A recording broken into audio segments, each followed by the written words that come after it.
There are 10,000 ways to die in the 41st millennium, and over the past few months, I've been systematically working my way through the catalog like it's some kind of twisted bucket list. Death Corpse suicidal charges? Check. Sister of Battle Daemon hunts? Check. Harlequin cosmic pranks involving chaos gods? Double check with glitter on top. So when I received new deployment orders, standard Imperial Guard assignment, routine patrol, minimal expected casualties, I should have known the universe was setting up another punchline with me as the delivery mechanism. The orders are simple. Reinforce Imperial positions in the Octaria sector, assist with Ork containment operations, maintain defensive perimeter. Standard guard work that doesn't require cosmic intervention, alien collaboration, or explaining to religious authorities why I have Xenos weapons. Just regular military operations against greenskins who want to fight everything that moves and several things that don't. This seems suspiciously straightforward, I tell Sister Superior Seraphina as I prepare my gear at the convent. No daemons, no corruption, no reality-bending nonsense? Just orcs? Just orcs, she repeats with a tone of someone who knows that just orcs is never actually just orcs. Wilson, the greenskins are unpredictable, violent, and operate on logic that would make philosophers weep. Don't underestimate them. I've fought Chaos Marines, banished daemons through mockery, and made a chaos god have an existential crisis. How bad can mushroom people be? Famous last words. I should really stop saying things like that. Before I go, I want to take a moment here because apparently we just hit 1,000 subscribers on this channel, which is absolutely insane. 1,000 people are actively choosing to listen to my adventures in the grimdark future where there is only war and increasingly questionable life choices. That's either very flattering or a sign that we all need better hobbies. Special shout out to @Christopher Morningstar, who's been engaging with literally every post, leaving comments, and generally being the kind of community member that makes content creation feel less like shouting into the void and more like having a conversation with friends. You're the real MVP. And if you're new here, wondering how I ended up in this situation, how a guy from the 21st century became a multi-faction liaison who treats cosmic horror like performance art, you'll want to check out the previous episodes. Because here's the thing about the 41st millennium. Just when you think you've seen everything, just when you've adapted to the constant insanity and made peace with your role as the universe's cosmic heckler, something new happens that makes you reconsider your entire understanding of how weird things can get. The transport to the Octaria sector is uneventful, which should have been my first warning sign. In my experience, when military operations start smoothly, it's because the universe is saving all the chaos for later. The troop carrier is full of standard Imperial Guard, nervous conscripts, battle-hardened veterans, and officers who look like they've seen too many deployments and not enough therapy. First time in Octarius? Asked the guardsman next to me, a kid who can't be older than 20 and looks like he's already regretting every life choice that led him here. First time fighting orcs, I admit. I've mostly been doing specialized assignments, unusual circumstances, weird enemies, that sort of thing. Lucky you, orcs are straightforward. They want to fight, you fight them, and whoever's toughest wins. No tricks, no corruption, just violence. It actually sounds refreshing. No philosophical debates about the nature of reality, just good old-fashioned punching. The kid laughs nervously. Yeah, except there's millions of them, they're all bigger than you, and they genuinely love fighting so much that killing them just makes them happy. Oh, and their weapons work on belief rather than physics, so don't think too hard about why their guns function. Their weapons work on belief? Like they believe hard enough then reality goes along with it? Pretty much. Orc mechs build stuff that shouldn't work, but it does because the orcs think it should. Red paint makes vehicles faster because orcs believe red is fast. It's best not to think about it too hard. I'm starting to think this deployment might be more educational than expected. We make landfall on a planet that looks like someone took a perfectly good world and then let orcs redecorate it with scrap metal, explosives, and an aesthetic that can only be described as post-apocalyptic junkyard meets aggressive architecture. The Imperial positions are fortified trenches, because apparently I can't escape trench warfare no matter how many organizations I work for, facing orc lines that look less like military encampments and more like someone built a city out of anger and spare parts. "Defensive positions!" shouts an officer whose medals suggest he's survived enough campaigns to know better than to sound optimistic. "The greenskins are gathering for an assault! Prepare for contact!" And that's when I hear it. A sound like thunder mixed with enthusiasm, mixed with what might be the galaxy's largest motorcycle gang, all revving their engines simultaneously. Wah! The orc charge hits our lines like a green tsunami made of violence and poor impulse control. They're massive, bigger than humans, bigger than space marines in some cases, and they're wielding weapons that look like they were assembled from random parts by someone who flunked out from engineering school but passed enthusiasm with honors. "Hold the line," someone screams, which is optimistic considering the line is currently being run over by what appears to be an orc riding on a motorcycle that's somehow also a tank. I'm firing my las gun, which feels almost quaint after using Harlequin weapons and blessed bolters, and the orcs are just enjoying themselves. They're laughing, shouting, having the absolute time of their lives while we're desperately trying not to die. That's when a massive orc, easily 8 feet tall and built like an industrial accident given physical form, locks eyes with me through the chaos. "Oi! You look like a good scrap!" he bellows, charging directly at my position with an axe that's bigger than I am. I try to dodge, but there's really nowhere to go in a trench, and suddenly I'm in melee combat with something that outweighs me by several hundred pounds and considers violence a recreational activity. The fight is brief, brutal, and ends with me getting hit so hard I briefly achieved orbit before crashing back down somewhere behind orc lines. Everything goes dark, and my last thought is that this is definitely not going according to plan. I wake up to the sound of someone arguing about whether I'm dead yet, which is never a great sign for how your day's going. My head is pounding. My body feels like it was used as a percussion instrument by an enthusiastic but unskilled drummer, and I'm pretty sure at least 3 of my ribs are having philosophical disagreements with my lungs about personal space. "Nah, he's still breathing," says a voice that sounds like gravel being processed through a wood chipper. "See, his chest is moving."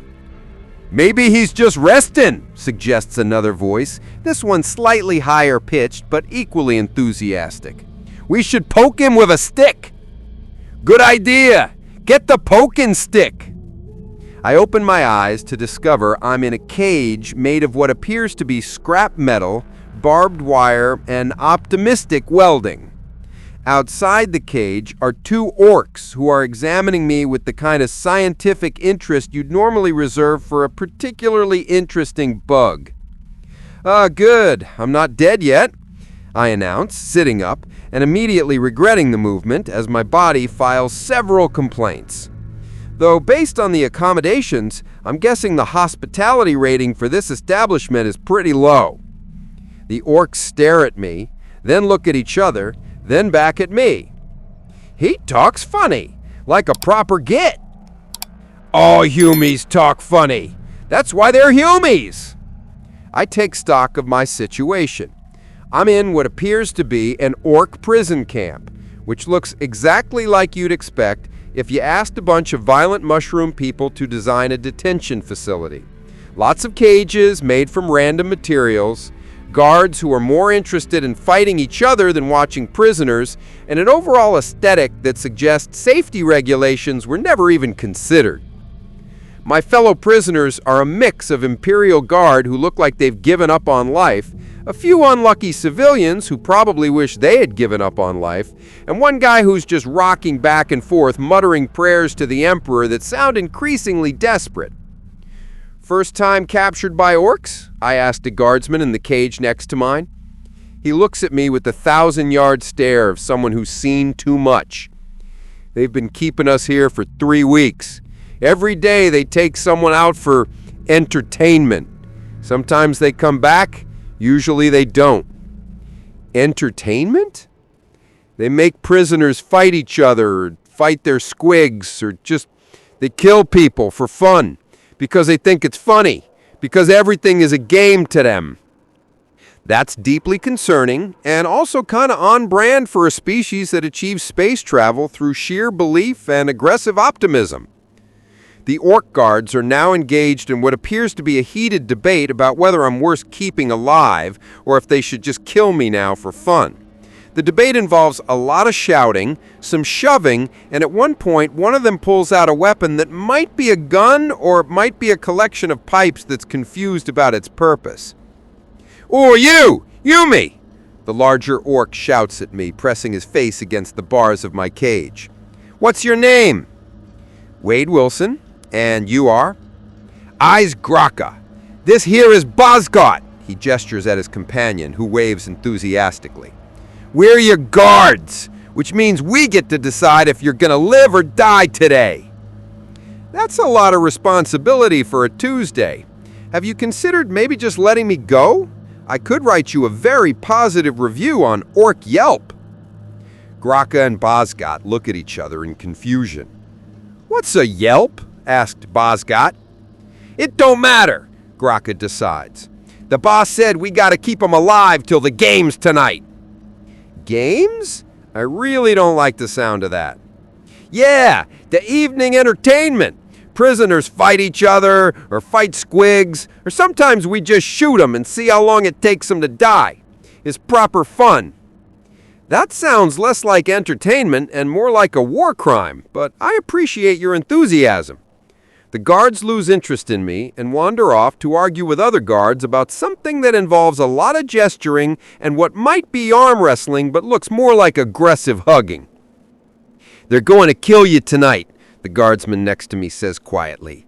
"In the arena. They'll give you a weapon, usually something broken or useless, and then they'll release something that wants to kill you. Squigs, usually. Sometimes other prisoners, if they're feeling creative." Squigs. Imagine a mouth with teeth that's somehow also alive and very angry. Now imagine that mouth can jump and wants to eat you specifically. The 41st millennium really has something for everyone, doesn't it? I examine the cage, looking for weaknesses, escape routes, anything that might help. The bars are solid, the lock is crude but effective, and there are approximately 50 orcs in my immediate vicinity who look like they'd consider an escape attempt to be excellent entertainment. "Don't bother," another prisoner advises, a woman who's got the look of someone who's been through enough deployments to know when the situation is hopeless. "We've tried. The orcs think escape attempts are hilarious. They let you get halfway out just to see how creative you can be, then they drag you back and laugh about it." So we're entertainment for a species that finds violence recreationally amusing. Now you're getting it.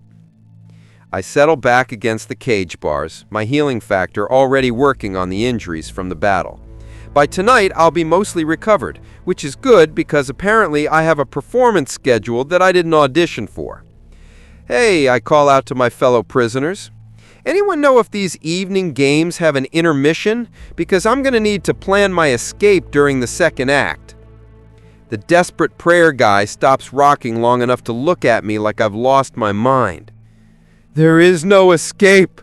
There is only the green tide, the endless green tide." "Well, that's ominous," I reply, "but I've escaped from the Deathcore trenches, Sister of Battle training, and a Slaneshi cult celebration.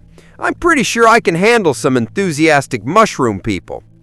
Famous last words. Again, I really need to stop saying things like that. The afternoon passes with what I can only describe as aggressive boredom. Orcs fighting each other for no apparent reason, random explosions that nobody seems concerned about, and the constant background noise of what sounds like heavy machinery having a nervous breakdown. The Orc camp operates on a level of chaos that makes Imperial military operations look organized by comparison. Graka and Bozgot return around what I'm guessing is late afternoon, though telling time in an Orc camp is difficult when the sun is obscured by smoke from 100 different fires and what might be an accidental rocket launch. "Oi! Time for the games!" Graka announces, rattling my cage with enthusiasm that suggests he's genuinely excited about this. "You're up first, Humie! The boss wants to see what you're made of!" Mostly scar tissue and poor decisions at this point, but they're already opening the cage and hauling me out with the kind of rough enthusiasm that suggests gentle prisoner handling isn't covered in Orc training. They drag me, and I use the term drag literally because they're not really interested in whether I'm walking or being pulled, through the camp toward what can only be described as an arena. It's a circular pit surrounded by crude bleachers made of scrap metal and enthusiasm, filled with orcs who are shouting, fighting amongst themselves, and generally treating this like it's the galaxy's worst sporting event. "Ladies and gits!" bellows an orc who I assume is some kind of announcer, based on the amplification device he's cobbled together from what looks like a voxcaster and a megaphone that's having an identity crisis. "Welcome to the evening entertainment. Tonight's first contestant is, what's his name again?" "Wade Wilson," Graka helpfully shouts from behind me. Nah, that's too hard to remember. We'll call him Pinky, 'cause he's all pink and squishy looking." The crowd of orcs erupts in what I think is laughter, but sounds more like a machinery malfunction combined with aggressive enthusiasm. "Pinky?" I protest as they shove me toward the center of the arena. "That's the best you could come up with? I've had demon princes call me worse names with better creativity." They throw a weapon at me. It clatters to the ground at my feet, and I realize it's a sword. Well, sword is generous. It's more like someone took a piece of metal, sharpened one edge kinda, and attached it to a handle with what appears to be wishful thinking and maybe some tape. "Your opponent tonight is the infamous, the legendary, the proper scary Three-Toothed Squig." A gate on the opposite side of the arena opens, and something emerges that makes me reconsider every life choice that led me to this moment. Calling it a squig doesn't really capture the horror. It's basically a mouth with legs, a spherical ball of teeth, anger, and what appears to be the desperate desire to bite absolutely everything. It's got 3 prominent teeth, hence the name, and it's making a sound that's part growl, part burp, and part what I think might be excitement at seeing food. "That's just an angry mouth," I observe, picking up the terrible sword. "This is what passes for entertainment here? A mouth that wants to eat me?" "Three Tooths killed 5 humies this week," Graka shouts from the stands, sounding proud. "He's proper good at eating things." The squig charges, and I barely dodge as it bounces past me with the kind of aerial agility that suggests physics is more of a suggestion for orc biology. It lands, pivots with surprising grace for something that's essentially a living ball of teeth, and charges again. I swing the sword, connecting with its hide, and the blade immediately breaks in half. "Are you kidding me?" I shout at the orcs in the stands. "This sword was terrible."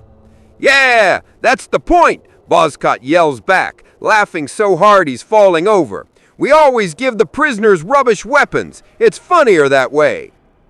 The squig takes advantage of my distraction to latch on to my leg, and I discover that yes, those teeth are sharp as they look. Pain explodes through my calf as the thing starts trying to either eat my leg or remove it from my body, possibly simultaneously. Okay, bad squig, bad. I'm trying to pry it off, but it's got the grip strength of something that's evolved specifically to never let go of food. This is why I prefer enemies with more complex nervous systems. At least demons can be reasoned with. I finally managed to kick it off, watching it sail through the air in an arc that would be impressive if I wasn't bleeding from approximately 30 puncture wounds. The squig lands, seems momentarily confused about which direction I'm in, then charges again with renewed enthusiasm. This time, I'm ready. When it leaps, I dodge to the side and bring the broken sword down on it. The blade, what's left of it, connects with something vital, and the squig makes a sound like a deflating balloon full of anger before collapsing. The arena goes silent for a moment. Then the orcs erupt in what I think is cheering, but sounds more like a riot that's having a good time. He won! Graka sounds genuinely surprised. The Hume actually won! That's not supposed to happen, adds Buzzcott, equally shocked. He was supposed to get eaten. I'm standing in the center of the arena, bleeding from multiple squig bites, holding a broken sword, and watching the orcs go absolutely wild with excitement. This is either really good for my survival chances or really bad, and I honestly can't tell which is which. The boss orc stands up from what appears to be a throne made of scrap metal and random skulls. He's massive, bigger than any orc I've seen so far, and he's wearing armor that's been painted with so many colors it looks like a test pattern achieved sentience and became violent. "Bring him here!" the boss bellows, his voice cutting through the chaos. "I want to see this Hume what beat Three Tooth." They drag me up to the boss's platform, and I get my first close look at orc leadership.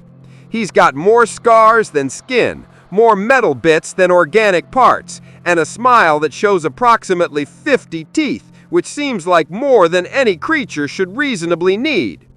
"So, you're the Hume what killed my favorite squig?" "To be fair, your favorite squig was trying to eat my leg. It was self-defense." "Self-defense?" The boss laughs, and every orc in earshot joins in. "I like that. Most Humes just cry and beg. You got spirit." "Thanks. Is this the part where you let me go because I impressed you with my squig fighting skills?" The boss laughs even harder. "Nah, this is the part where we kill ya to see if you're as tough as you look." He pulls out a shooter, an orc gun that looks like someone welded random gun parts together and hoped for the best, and shoots me point blank in the chest. The impact sends me flying backward off the platform, pain exploding through my torso as I hit the ground hard enough to leave an impression. Everything goes dark, my healing factor screaming that this is going to take a minute, and my last conscious thought is that this is definitely not how I expected this day to end. Death, in my experience, is like a bad hotel checkout. Uncomfortable, inconvenient, and you never quite remember all the details afterward. There's the pain, then the darkness, then the weird in-between space where your consciousness is trying to figure out if it still has a body to be conscious in. Then comes the resurrection, which is always interesting in new and creative ways, depending on who's watching. I wake up gasping, my chest knitting itself back together with the uncomfortable sensation of reality, remembering I'm supposed to be alive. The bullet hole is healing rapidly, flesh and bone regenerating in ways that definitely violate several laws of biology and possibly offend medical science as a concept. Wah! The sound is so loud and so close that I nearly die again from surprise alone. I open my eyes to discover that every orc in the arena is staring at me with expressions that range from shock to absolute delight. "He's alive!" Graka screams, pointing at me like I'm the most amazing thing he's ever seen. "He was dead, and now he's alive!" "I saw him die," Bosgott adds, hopping up and down with excitement. "The boss shot him dead, and he just came back." The war boss climbs down from his platform, moving faster than something that size should be able to, and stands over me with an expression of pure, unadulterated joy. "You can come back from being dead?" he asks, his voice filled with the kind of wonder usually reserved for discovering something truly miraculous. "Yeah," I rasp, still recovering my breath and my sense of being alive. "It's a whole thing. Healing factor, cosmic joke, long story involving questionable science and even more questionable life choices." The war boss turns to his assembled boys, and I watch as a grin spreads across his face that reveals even more teeth than I originally counted.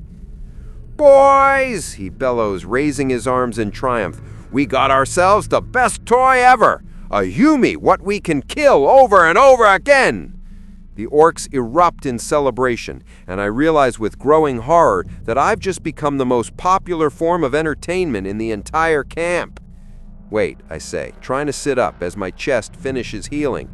"When you say toy, you mean—" "We can kill you whenever we want," Graka explains with enthusiasm that would be endearing if it wasn't directed at my repeated murder. "This is the best thing ever!" Bosgod is practically vibrating with excitement. "It's like having unlimited entertainment!" The war boss picks me up, literally picks me up like I'm a toy, which I suppose from his perspective I am, and examines me with the kind of scientific interest that makes me very uncomfortable. "How many times can we kill you?" he asks. "I mean, theoretically, I've lost count, but maybe we could explore other forms of entertainment. I do a great stand-up routine about cosmic horror, very funny, no murder required." "Nah!" The boss drops me, and I land in a heap that my healing factor is not happy about. "Murder's way more fun. Boys, take 'em back to the cage. We're gonna have so much fun with this one."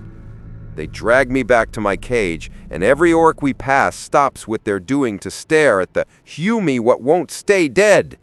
Word is spreading fast, and I can hear the excited chatter of orcs discussing all the creative ways they want to kill me. "This is bad," I mutter as Graka shoves me back into my cage. "This is really, really bad."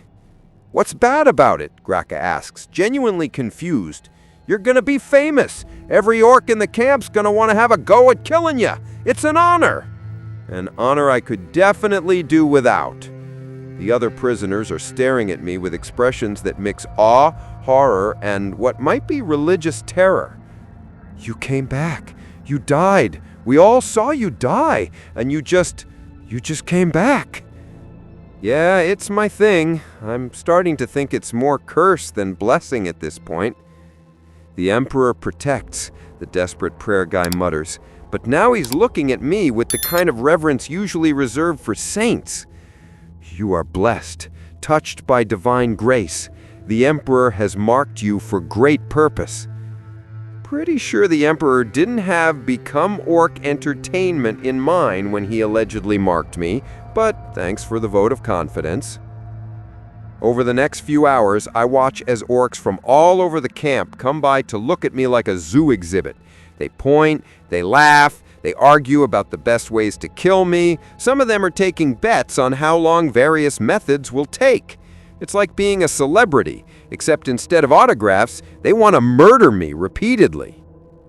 "Oi, Pinky!" A new orc appears, this one wearing what appears to be a doctor's coat made from metal plates and stained with substances I don't want to identify.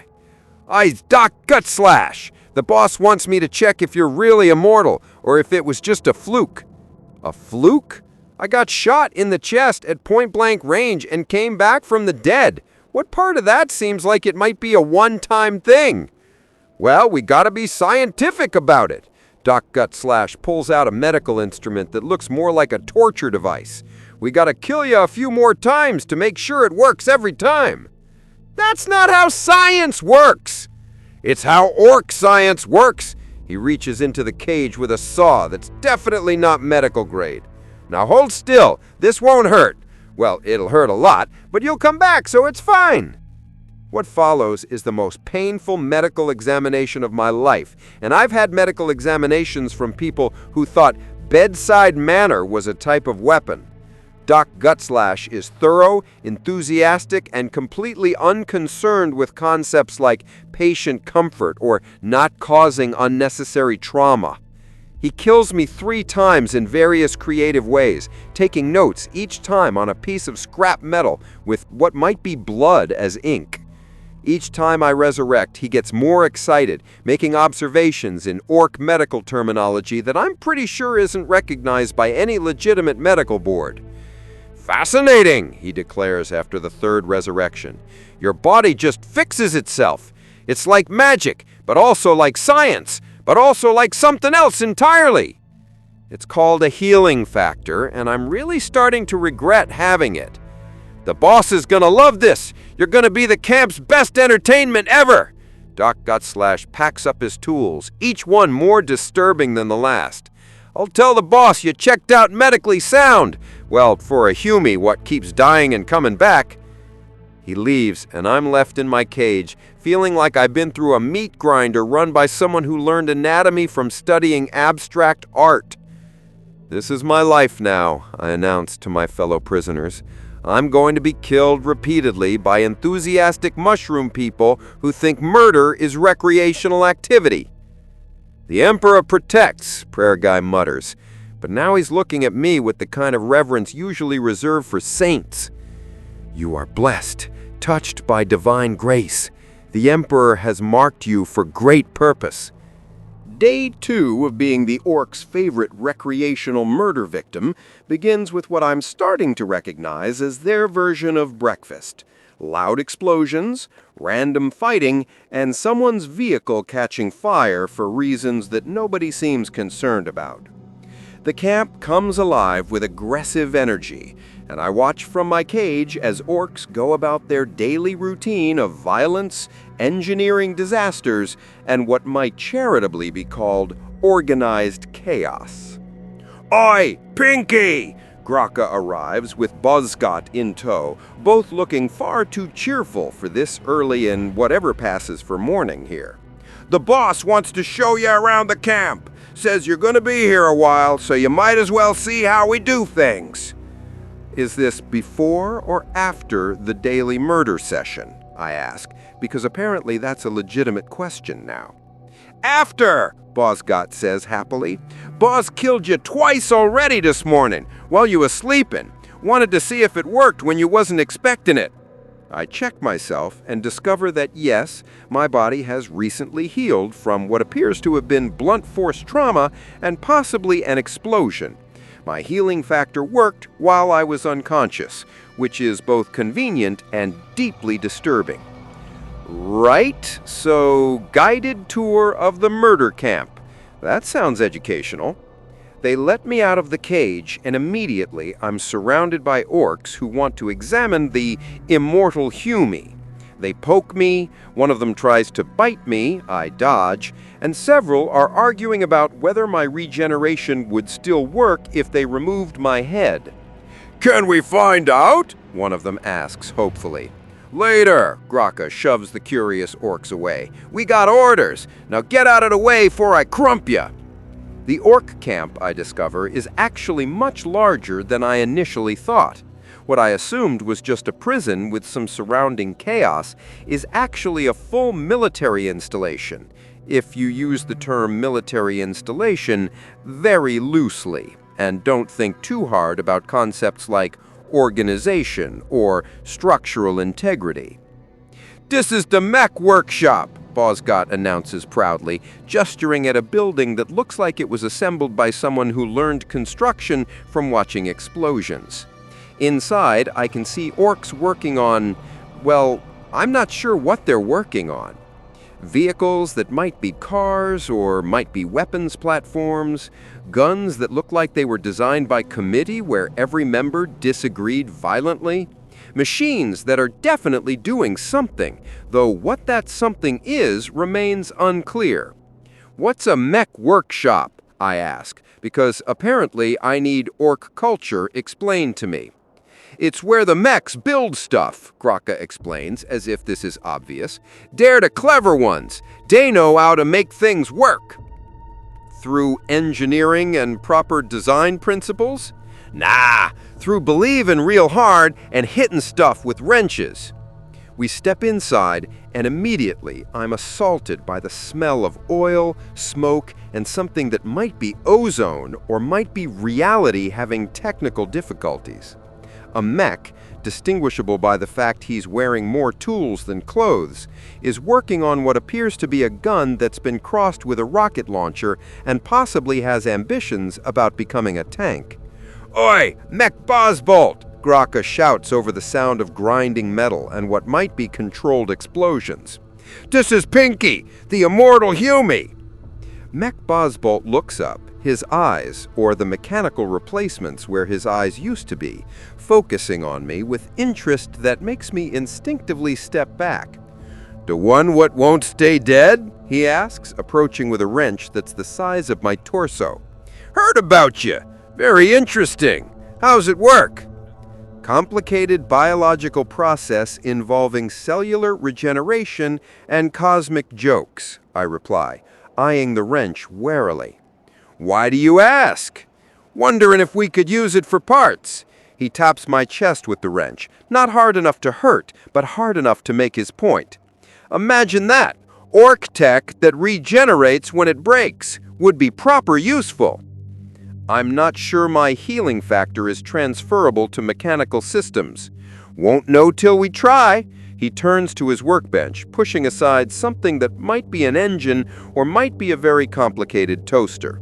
"See, the problem with most Ork tech is it breaks, but if we could make it fix itself like you do..." "That's not how biology works." "Who says?" Bosbolt picks up a device that I genuinely cannot identify. "In Ork science, if you believe something works hard enough, it works. Watch!" He takes the mysterious device and attaches it to what appears to be a pile of scrap metal. Then he hits the pile with his wrench while shouting what I think might be a prayer or might be an instruction manual. The scrap metal shudders, sparks, and then suddenly it's moving. Not in any way that makes sense, but definitely moving. "See? It's alive now!" Sorta. That shouldn't work. That violates every law of physics and mechanical engineering. "That's because Ork physics is rubbish," Bosbolt declares proudly. "Ork physics is better. We believe things and then they happen. Like our red ones go faster." "The red paint thing. Everyone keeps mentioning that. Please explain how paint affects velocity." "Easy! Red is the fastest color." He points at a vehicle outside that's been painted bright red. "See that truck? It's red, so it goes faster than the other trucks." "But that's not... Color doesn't affect mechanical performance." "Says who?" "Says physics, says engineering, says basic logic." "Who's that?" Bosgot asks, genuinely confused. "Other mechs?" I realize I'm trying to argue science with beings who operate on collective belief and aggressive optimism. Their technology works because they think it should work, and their psychic gestalt field makes reality go along with it. It's simultaneously the most brilliant and most frustrating thing I've ever encountered. "Okay, new question," I say, watching as Bosbolt assembles something from random parts with no apparent plan. "If belief makes things work, what happens if you stop believing?" "Then it stops working," he says cheerfully, attaching what might be a gun barrel to what might be a bicycle. "But we never stop believing, so it's not a problem." That's the most Ork answer possible. "Thanks!" He seems to take this as a compliment. "Now, about that regenerating tech idea." Absolutely not.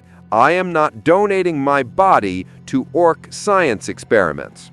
"Already got some!" Doc Gutslash appears from behind a pile of suspiciously stained equipment, holding vials of what I really hope isn't my blood, but probably is. "Took samples this morning while he was dead. Figured we could experiment." "That's a violation of medical ethics." "What's a ficix?" Doc Gutslash asks. "It don't matter." Bosbolt takes the vials with enthusiasm. "We'll figure out how to make regenerating armor. Or maybe regenerating ammo. Or something else that regenerates. I watch in horror as they begin what can only loosely be called scientific experimentation, which involves mixing my blood with motor oil, shooting it with various weapons to see what happens, and at one point trying to feed it to a small squig to see if the squig becomes immortal. The squig explodes. Nobody seems surprised by this outcome. Haven't quite got it yet, Bosbolt admits, scraping squig remains off his workshop. But we'll figure it out. Orc science always figures it out eventually. Your success rate seems questionable. Oi, we figured out how to get to space, Graka points out defensively, and how to make guns, and how to make bigger guns, and how to make the biggest guns. Your technological advancement seems focused primarily on weapons. Well, yeah, Bosgot says, like I've just stated something obvious. What else would you need? Guns and vehicles is all you need for a proper good time. Food, shelter, basic infrastructure? We got all that, Graka gestures around the camp. See? Shelter, he points at a building that's actively falling apart. And food, he indicates something that might be cooking over a fire or might be achieving sentience through heat exposure. We got everything we need. I'm starting to understand why the orcs are simultaneously the most successful and most terrifying species in the galaxy. They've reduced civilization to its most basic components, fighting and the equipment needed for fighting, and they're genuinely happy about it. The tour continues through the camp, and I'm getting a crash course in orc culture that no Imperial training manual could have prepared me for.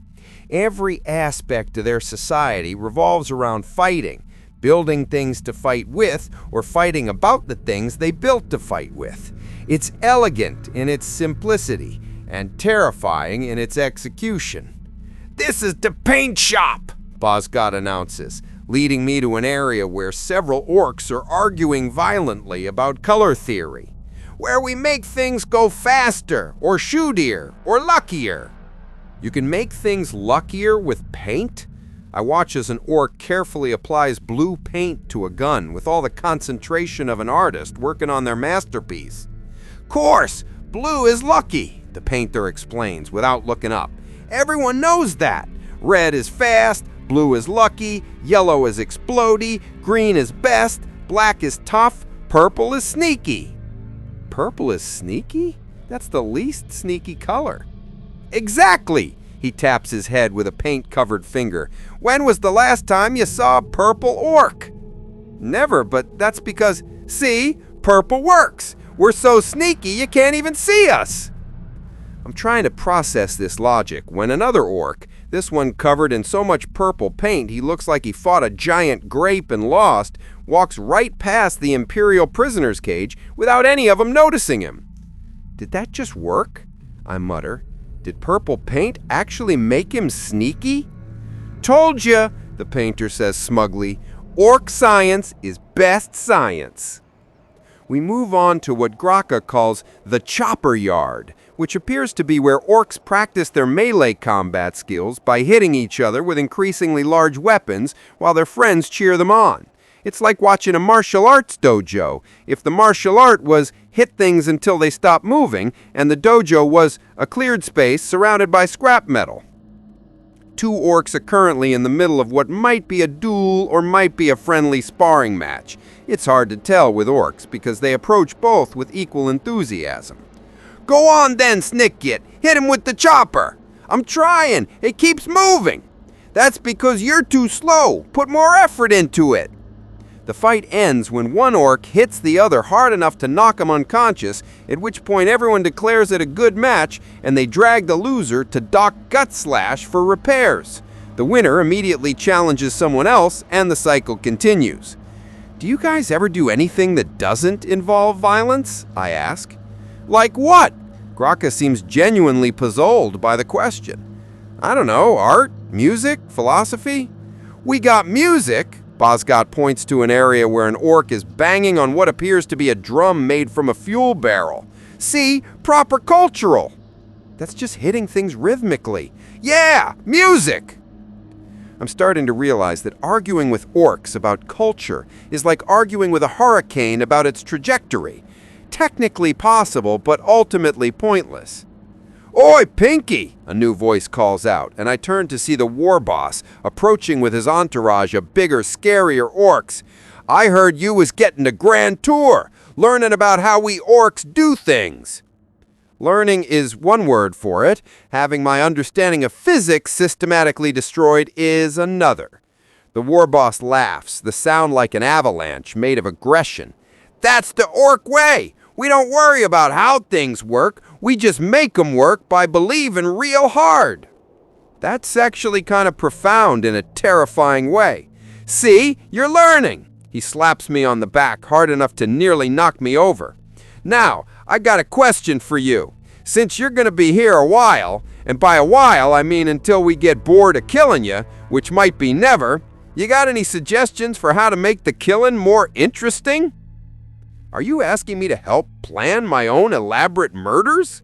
Yeah, gotta keep it fresh, you know? Can't just shoot you every time. That gets boring. I consider this for a moment. On one hand, helping the orcs plan creative ways to kill me is definitely not on my list of recommended activities. On the other hand, if I'm going to be stuck here getting murdered repeatedly, I might as well make it interesting. "Okay, but I have a condition," I say. "What condition?" The war boss narrows his eyes suspiciously. "If I'm going to help you plan entertaining deaths, I want to learn more about how you guys actually work. The mechs, the paint theory, the whole belief makes it real thing. I want full access to see how orc culture operates." The war boss considers this, consulting with his advisors in a rapid-fire conversation that involves a lot of shouting and what might be a brief fistfight to establish speaking order. "All right," he finally declares. "You can look around, talk to the boys, learn what you want, but you gotta give us good entertainment in return. Deal?" Deal, though I maintain that this is the weirdest negotiation I've ever been part of. "Good, then let's start now." The war boss pulls out a shooter again. "I had an idea about shooting you from different angles to see if it makes a difference." "Wait, what? Right now?" "Yeah, gotta test the theory." He aims the gun at me. "Now, stand still. This is for science." "That's not science." "It is if I say it is."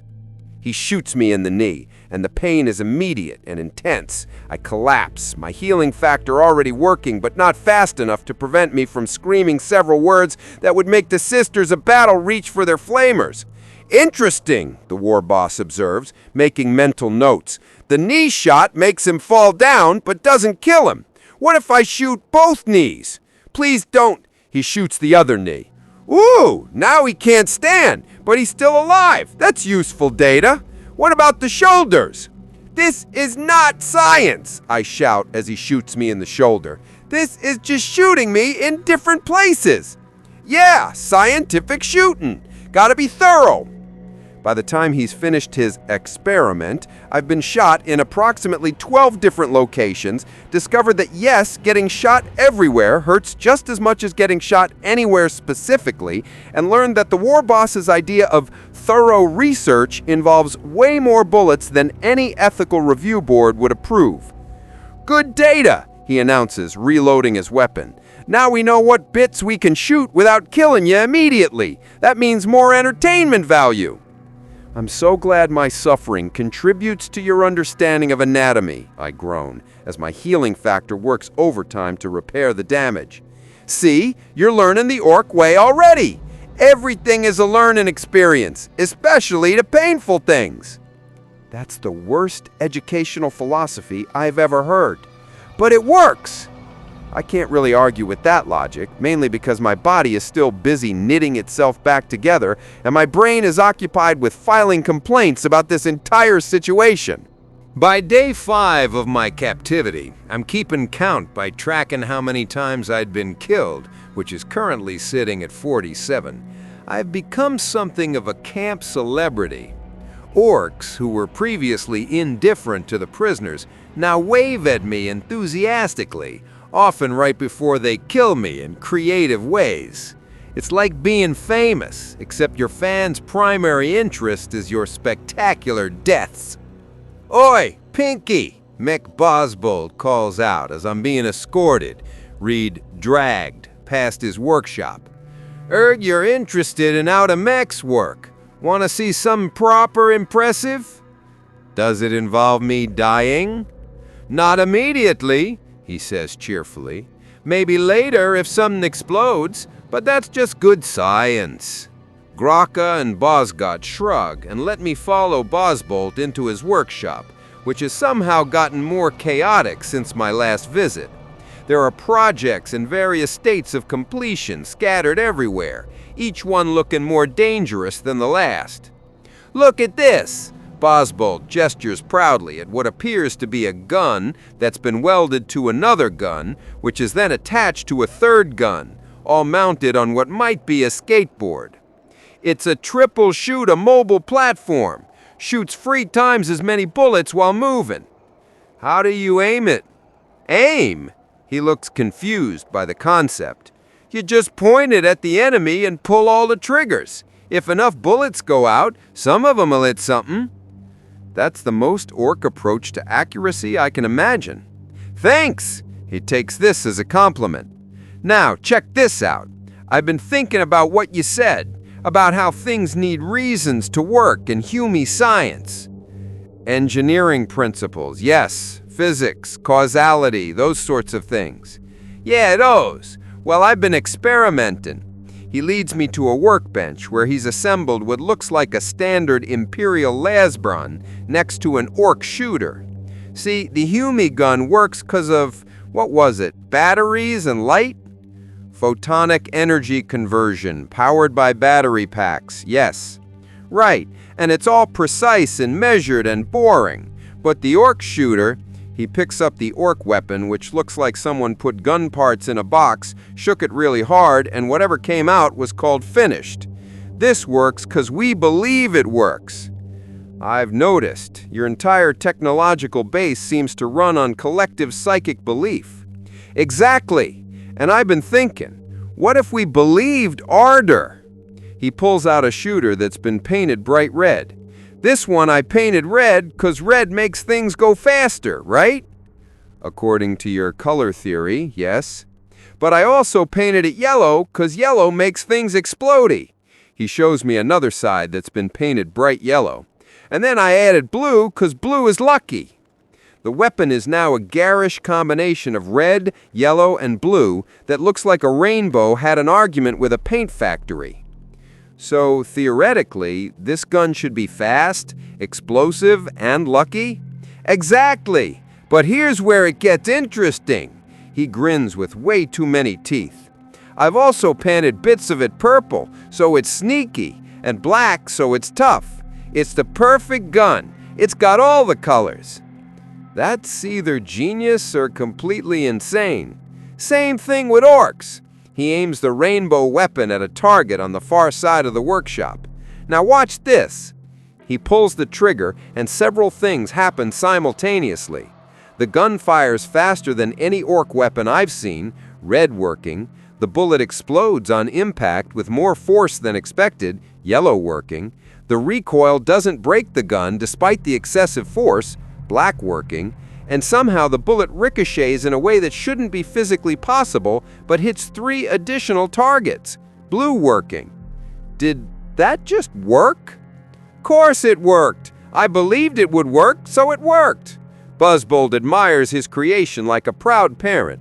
The secret is you gotta believe in all the colors at once.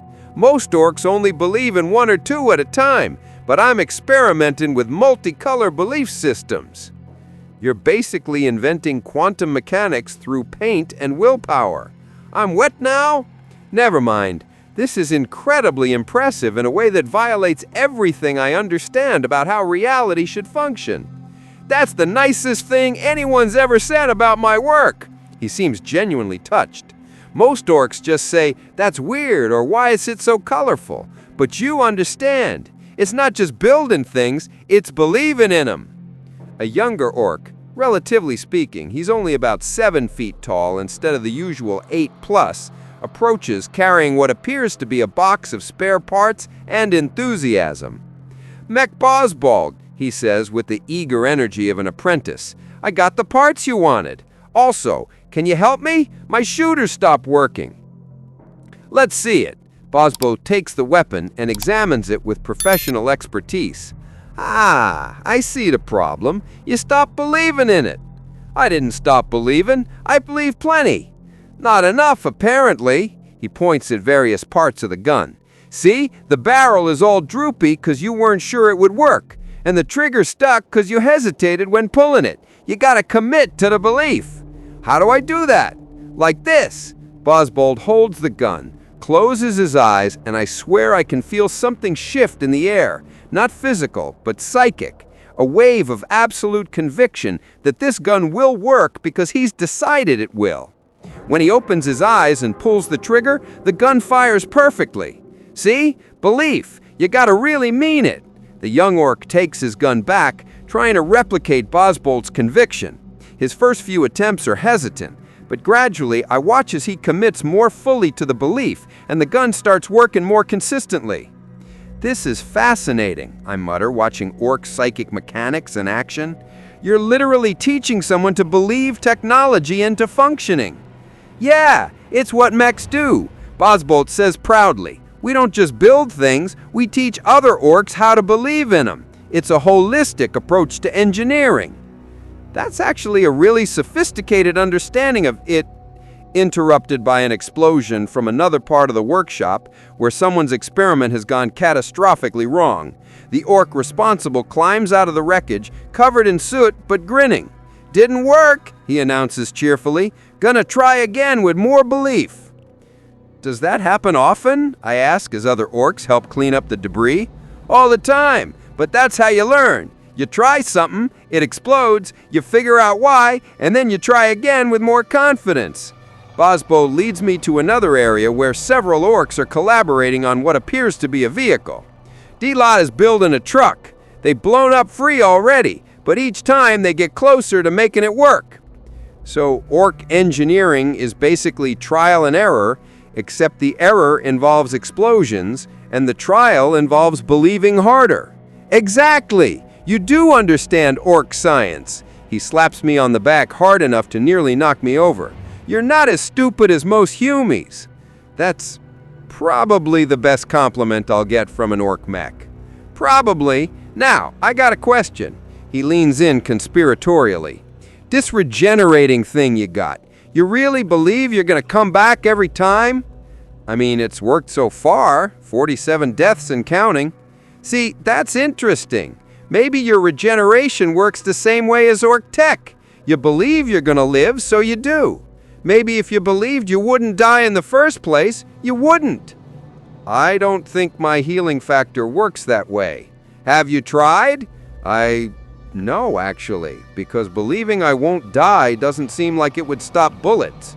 "Maybe not Humie bullets, but what about orc bullets?" He grins with an idea that I already know is going to end badly for me. "Let's test it. I'll shoot you, and you try believing real hard that it won't kill you." "That's not how—" Too late.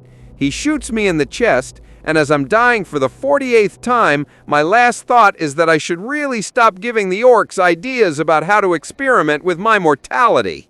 I wake up, death number 48, to discover I'm surrounded by a circle of orcs who are engaged in what appears to be a philosophical debate about the nature of my existence. This is not a sentence I ever expected to think, but here we are. "I'm telling you, he comes back 'cause he believes he will," Bosbold is arguing passionately. "He's like orc tech. It works 'cause he believes it." "Nah," another orc, this one wearing what appears to be war paint that makes him look like he fought a art project and lost, disagrees. "He comes back 'cause he's magic, like the weird boys." "Maybe he's a Humie weird boy," suggests a third orc. "Never seen one before, but there's a first time for everything." "Can we not discuss my existential properties while I'm still regenerating from being shot? It's very disconcerting to be a philosophical debate topic." "See, he's awake again," Bosgot points at me excitedly. "It's been getting faster. The first times took longer." That's because my healing factor is adapting to the repeated trauma, I explain, then realize I'm trying to explain biology to beings who think paint affects mechanical performance. Actually, you know what? Sure. I'm getting faster because I'm believing harder in resurrection. Let's go with that. I knew it! Bosbolt pumps his fist triumphantly. Orc science explains everything! The war boss arrives, flanked by his elite guard, who all look like they could individually fight a tank and win. I heard there was a philosophical debate. I love those. They usually end in fights. We were discussing why Wade keeps coming back, one of the orcs explains. Who cares why? The war boss seems genuinely confused by the question. He does it, that's what matters. Now we got entertainment forever. Not forever, I point out. Eventually, you'll probably get bored. Maybe, the war boss considers this, but not today. Today, we got something special planned. A proper wah is coming up, and we need to get the boys pumped up. So we're going to have a big show with you as the star. A big show, like the arena fights? Bigger. He spreads his arms wide. All the boys will be there. We're going to kill you in the most spectacular ways possible. It's going to be legendary. That's horrifying. Thanks! He takes it as a compliment. Now, we gotta prepare. Graka, Bosgot, take him to the wall prep area. He needs to understand what he's part of. They escort me through the camp to an area I haven't seen before. A massive open space where hundreds of orcs are gathering, working on vehicles, painting themselves with war paint, and generally building up to some kind of collective frenzy that makes a rock concert look calm by comparison. This is where we get ready for the war, Graka explains, with the kind of reverence usually reserved for religious sites. It's the most important part of being an orc. The fight itself is good, but the build-up, that's when you really feel alive. I watch as orcs are painting vehicles in aggressive colors, modifying weapons to be more daka, which I've learned means more bullets per second, and psyching themselves up through what can only be described as aggressive team-building exercises. Wah! An orc shouts. Wah! 20 others respond. Wah! Someone else contributes. Wah! The entire assembly roars back. Is that all they say? Just wah? It's not just a word, Bosgot seems offended by my ignorance. It's a battle cry, a philosophy, a way of life. When you say wah, you're saying everything about being an orc. Everything? Yeah, you're saying, I'm gonna fight and it's gonna be great. You're saying, we're all in this together. You're saying, I'm alive and I'm gonna make sure everyone knows it. All in one word. That's actually kind of profound. Of course it is. Orcs don't do things by half. When we have a battle cry, it's the best battle cry. I watch as more orcs arrive, each one adding to the growing energy of the space. There's something building here, not just physical preparation, but something psychic. The collective excitement, the shared anticipation, the unified purpose. It's like watching a gestalt consciousness forming from pure enthusiasm and violence. You know what? I say, watching the spectacle unfold. I'm starting to understand why you guys are so successful despite everything being completely insane. What you mean? Graka asks. I mean, you're unified in a way most species aren't. Humans argue about everything, politics, religion, what color to paint the tanks. But you guys, you just all agree that fighting is great and everything else is secondary. That's incredibly efficient. Yeah, that's 'cause we're smart, Bosgot says proudly. We figured out the secret to happiness. Do what you love and love what you do. And what we love is fighting. And building things to fight with. And building things to fight with, he agrees enthusiastically. See, you're learning. A massive orc, even bigger than the war boss, which I didn't think was possible, stomps into the preparation area. He's covered in scars, metal plates, and what appears to be the remains of several different armies' equipment, all cobbled together into armor. That's Big Boss Skull Crusher, Graka whispers with obvious awe. He's the biggest and the strongest. He leads the whole war. Skull Crusher surveys the assembled orcs with the kind of leadership presence that makes you instinctively want to follow him into battle, or at least into whatever direction he's pointing.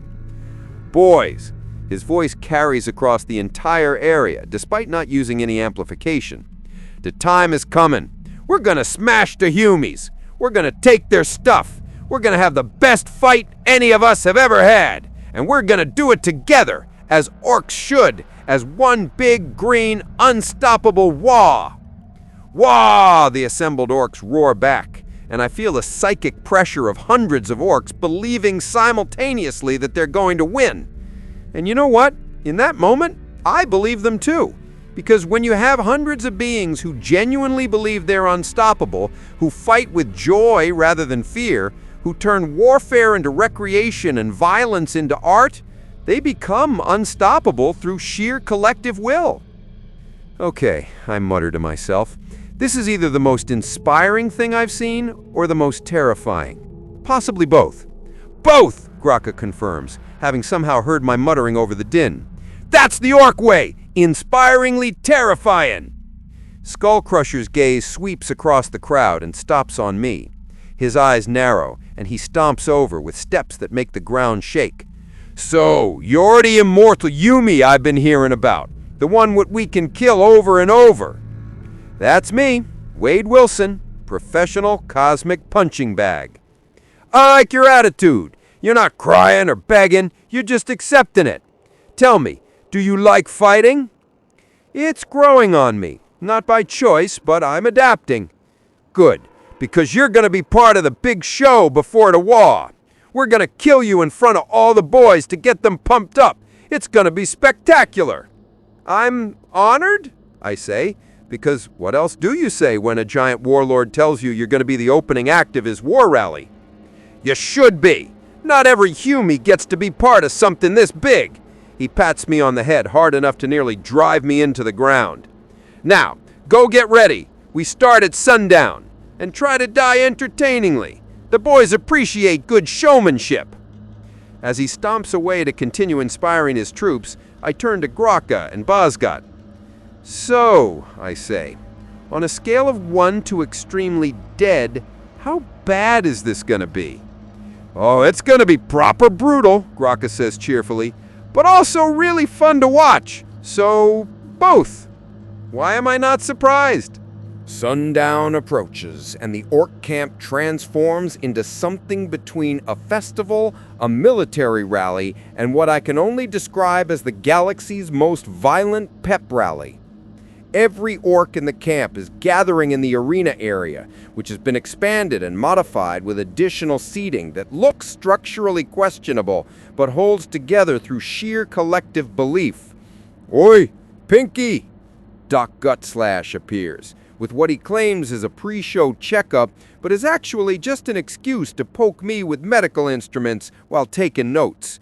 Gotta make sure you're in peak condition before we kill you spectacularly. That's very considerate in a horrifying way. I try. He examines me with professional interest. Your healing factor has gotten even faster. You're now recovering from fatal injuries in approximately 4 minutes. That's a 47% improvement from when you got here. My body is adapting to repeated murder. That's either evolution at work or a cry for help. Probably both. Now, any requests for how you want to die tonight? We're taking suggestions. I'd prefer not to die at all, but I'm guessing that's not on the menu.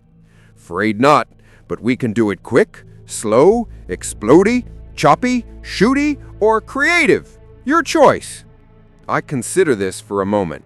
If I'm going to be executed for entertainment, I might as well make it memorable. Creative. If I'm going to die for the amusement of mushroom people, let's make it interesting. Brilliant! Doc Gutslash makes notes. I'll tell the war boss. He loves creative deaths. As the sun sets, the arena fills with what has to be every orc in the camp. Hundreds of them, all pumped up and ready for the pre-war entertainment. They're chanting, fighting amongst themselves, and generating enough collective energy that I swear I can feel it pressing against my skin like static electricity. Ladies and gits, the announcer orc bellows through his makeshift amplification system. Welcome to the biggest show before the biggest fight. Tonight, we got something special. The immortal Yumi, the unkillable Pinky, the one, the only Wade Wilson. The crowd erupts in cheers that sound like an avalanche made of enthusiasm, and I'm pushed into the arena by Graka and Bosgot, who both give me encouraging pats that nearly knock me over. Good luck, Bosgot shouts. You're gonna die great, Graka adds. Thanks, I think. The war boss stands up from his throne, and the crowd immediately goes silent. That's impressive. Getting hundreds of orcs to shut up simultaneously requires serious leadership presence.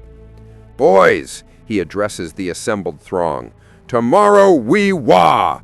Tomorrow we fight the Yumis and take their stuff. Tomorrow we remind the galaxy why orcs are the best. But tonight, we have fun! Wah! The crowd responds. And what's more fun than killing a Yumi what comes back so we can kill him again? He gestures at me. This here is Wade Wilson. He's been with us for a while now, and he's taught us something important. I have? Yeah! He's taught us that even when things look hopeless, even when you're outmatched and outnumbered, you can still keep getting back up. He's shown us that being tough ain't about not getting hurt. It's about getting hurt and coming back for more. The crowd roars approval, and I realize with growing surprise that the war boss is actually praising me? So tonight, we're gonna honor his toughness by killing him in the most impressive ways we can think of. And he's gonna keep coming back, 'cause that's what he does. And that's gonna remind all of us, if this little Yumi can be that tough, imagine how tough we orcs are. Wah! The crowd is fully invested now, and I'm starting to understand that in a weird, twisted way, I've become inspirational. My ability to repeatedly die and resurrect has somehow turned into a motivational metaphor for orc resilience. Now, the war boss pulls out his biggest shooter yet, and he's grinning with pure joy. Wade Wilson, you're a proper tough git. Any last words before the big one? I think about everything I've experienced over the past week. The repeated deaths, the orc culture lessons, the bizarre friendship I've somehow developed with my captives, the fact that I've gone from prisoner to celebrity to motivational symbol. Yeah, I say, and the entire arena goes quiet to hear me. You orcs are completely insane. Your technology shouldn't work, your society shouldn't function, and your approach to basically everything violates common sense. But you know what? You're also the happiest species I've met in this galaxy. You've figured out the secret. Do what you love what you do, and don't overthink it. That's actually kind of beautiful. The orcs stare at me for a moment, processing this. Then Skullcrusher starts laughing. That's the nicest thing a Yumi's ever said about us. For that, I'm gonna make this death extra spectacular. He pulls out his portable artillery piece at point-blank range, and I have just enough time to think this is gonna be death number 54, and it's gonna hurt before everything explodes in a way that makes my previous deaths look like gentle naps. I wake up to the sound of silence. That's new. Usually when I resurrect in the orc camp, I'm greeted by cheering, laughing, or at minimum, someone arguing about betting pools. But right now, there's an almost respectful quiet as I pull myself back together from what was definitely the most spectacular death yet. Opening my eyes, I discover that the arena has mostly cleared out. The orcs have dispersed to prepare for their wog, leaving only a few stragglers and my usual guards. But there's something different in how they're looking at me now. Not quite respect, but something adjacent to it. Recognition, maybe. Acknowledgement that I've earned something through repeated dying and coming back. That was proper impressive, Graka says, offering me a hand to help me up. This is the first time an orc has helped me stand rather than just dragging me places. 54 deaths, and you keep coming back with the same attitude. That's orky. Being called Orky by an actual orc is either the highest compliment or deepest insult, and I genuinely can't tell which. Compliment, Boscott confirms. We don't call just any humie Orky. You gotta earn it. They escort me back toward the cage area, but I notice we're taking a different route, one that goes through the center of the camp rather than around the edges. Orcs we pass actually nod at me, which is wild, considering a week ago they viewed me as prey. "Hey, Pinky," one orc calls out.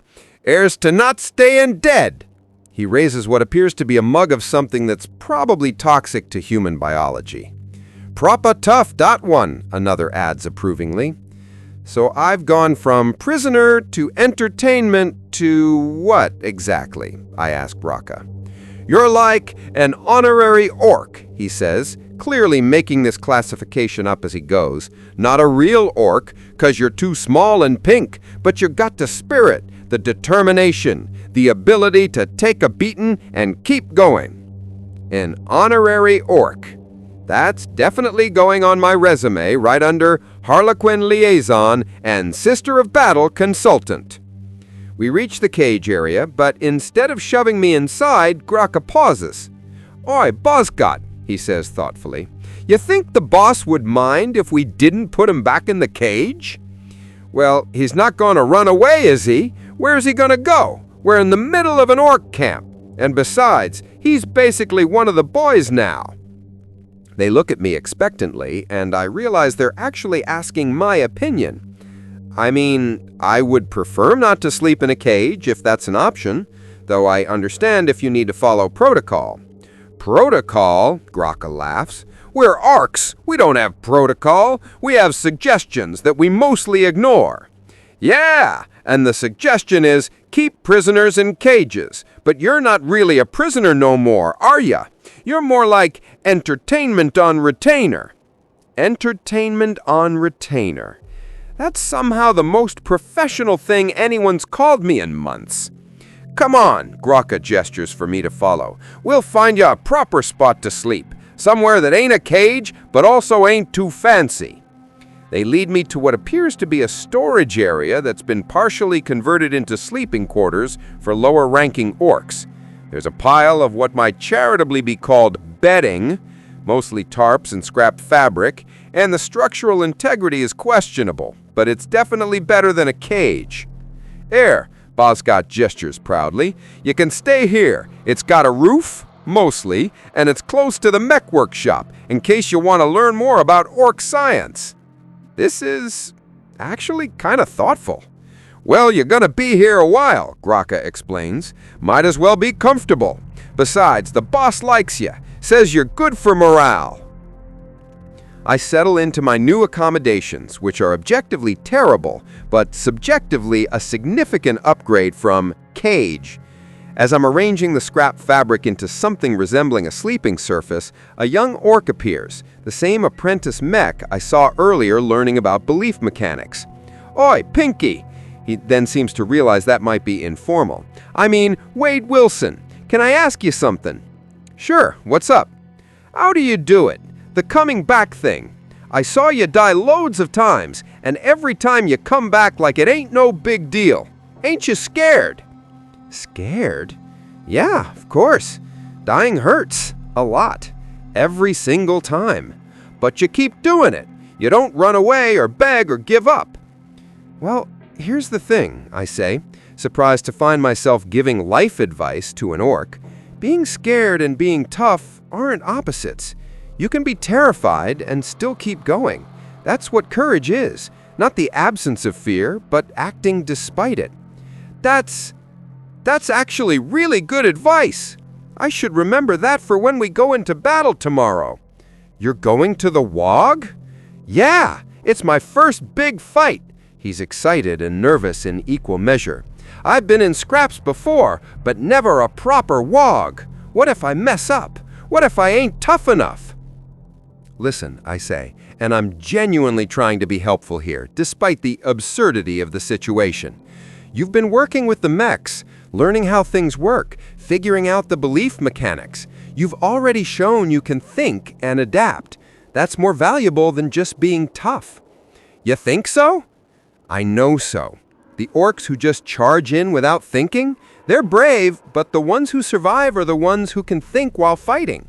And hey, if something goes wrong, you do what I do. Get back up and try again. Get back up and try again, he repeats like he's memorizing a sacred text. That's good. Thanks, Pinky. You're all right for a humie. He runs off, presumably to prepare for his first major battle, and I'm left sitting in my scrap pile bed thinking about the fact that I just gave motivational advice to an orc going to war against my own species. This place is doing things to my sense of loyalty, I mutter. You get used to it, Bosgot, who apparently was listening, chimes in. The lines get blurry when you're here long enough. Soon you won't even remember you used to be just a humie. That's both comforting and deeply concerning. As night falls over the orc camp and I can actually see the night sky for the first time in a week without bars blocking my view, I hear the sounds of preparation all around me. Orcs singing war songs, vehicles being modified with last-minute improvements, weapons being blessed through the sacred ritual of hitting them with wrenches while believing really hard. Somewhere in the distance, the war boss is giving speeches. I can hear his voice carrying across the camp, punctuated by roars of "Wog!" from his audience. They're getting ready for tomorrow's battle, building up that psychic energy, preparing to unleash themselves on whatever poor Imperial forces their target. And I'm sitting here, an honorary orc, having died 54 times for their entertainment, somehow having earned their respect through sheer stubbornness and an inability to stay dead. The canoness is never going to believe this when I tell her, I say to nobody in particular. Actually, scratch that. She'll believe it, but she's going to have so many questions about my loyalty that I don't have good answers for. Who's the canoness? Asks Graka, settling down nearby with what appears to be his evening meal. I don't look too closely at what it is. My boss? Sort of. One of several bosses? It's complicated. Sounds like it. He takes a bite of his meal. You humans make everything complicated. We orcs keep it simple. You got a boss, you listen to the boss, you fight with the boss, everyone's happy. That is admirably straightforward. Exactly. Now get some sleep. Tomorrow's the big day. The WOG starts at dawn and there's gonna be loads of fighting. You should probably rest up. Wait, am I going to the WOG? Well, yeah, you're one of us now. Honorary orc, remember? Plus the boss wants you there for luck. Says if a humie what won't die is on our side, that's gotta be good fortune. I process this information. Tomorrow, I'm apparently going to accompany an orc army into battle against Imperial forces. Forces that might include people I know, people I've served with. And the orcs think I'm their lucky charm? This is the weirdest career development I've experienced, I announce. You say that now, Boscott calls from his own sleeping area. Wait till you see the actual WOG, then you'll have real stories. He's not wrong, but as I settle in to sleep, actual sleep, not death-induced unconsciousness, I can't help but think that this situation is either going to resolve itself in a way that lets me escape, or I'm going to have some very difficult conversations with multiple organizations about why I was seen fighting alongside Xenos against Imperial forces. Probably both. Dawn breaks over the orc camp like a starting gun for chaos. I'm awakened not by gentle sunlight or the sound of morning birds, but by the roar of hundreds of orcs simultaneously bellowing, "Wah!" at the top of their lungs while engines rev, weapons discharge into the air, and someone's experimental vehicle immediately catches fire in what might be a malfunction or might be intentional. With orcs, it's hard to tell. "Up and at 'em, Pinky!" Graka appears at my doorway, looking more excited than I've ever seen him. He's painted himself with fresh war paint. His weapons are polished, relatively speaking, and he's vibrating with barely contained enthusiasm. "It's WAH Day! The best day!" Is it, though? I ask, sitting up and immediately regretting sleeping on scrap fabric. because from my perspective, this seems like a great day to not be involved in. Too late! You're already involved! Bozgut appears behind him, similarly painted and armed. The boss wants you at the front, says you're gonna be our lucky charm. Plus, if things go bad, we can always kill you, and you'll come back. It's win-win. That's very much not win-win from my perspective. Well, from our perspective it is, and we're the ones with the guns, Graka points out reasonably. Now come on, we gotta get you ready. Ready how? Please don't tell me you're gonna paint me. Nah, well, maybe a little. Bozga produces a bucket of red paint. Just a bit on your armor so you go faster. It's for your own good. Before I can protest, they're applying red paint to various parts of my equipment with the kind of enthusiastic artistry that suggests they think they're doing me a favor. And the worst part is, based on everything I've learned about Orks' psychic fields, the paint might actually work. This is ridiculous, I mutter as they add a stripe of yellow for explodiness. You're gonna thank us later, Graka assures me. Now, you need a weapon. Can't go to battle without a proper weapon.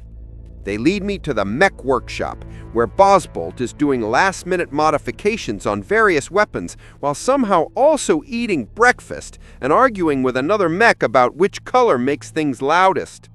Oi, Pinky! Bosbolt spots us and immediately abandons his other tasks. Urge you coming to the wah! Gotta get you armed up proper. He gestures at a table covered in weapons of varying lethality and questionable safety.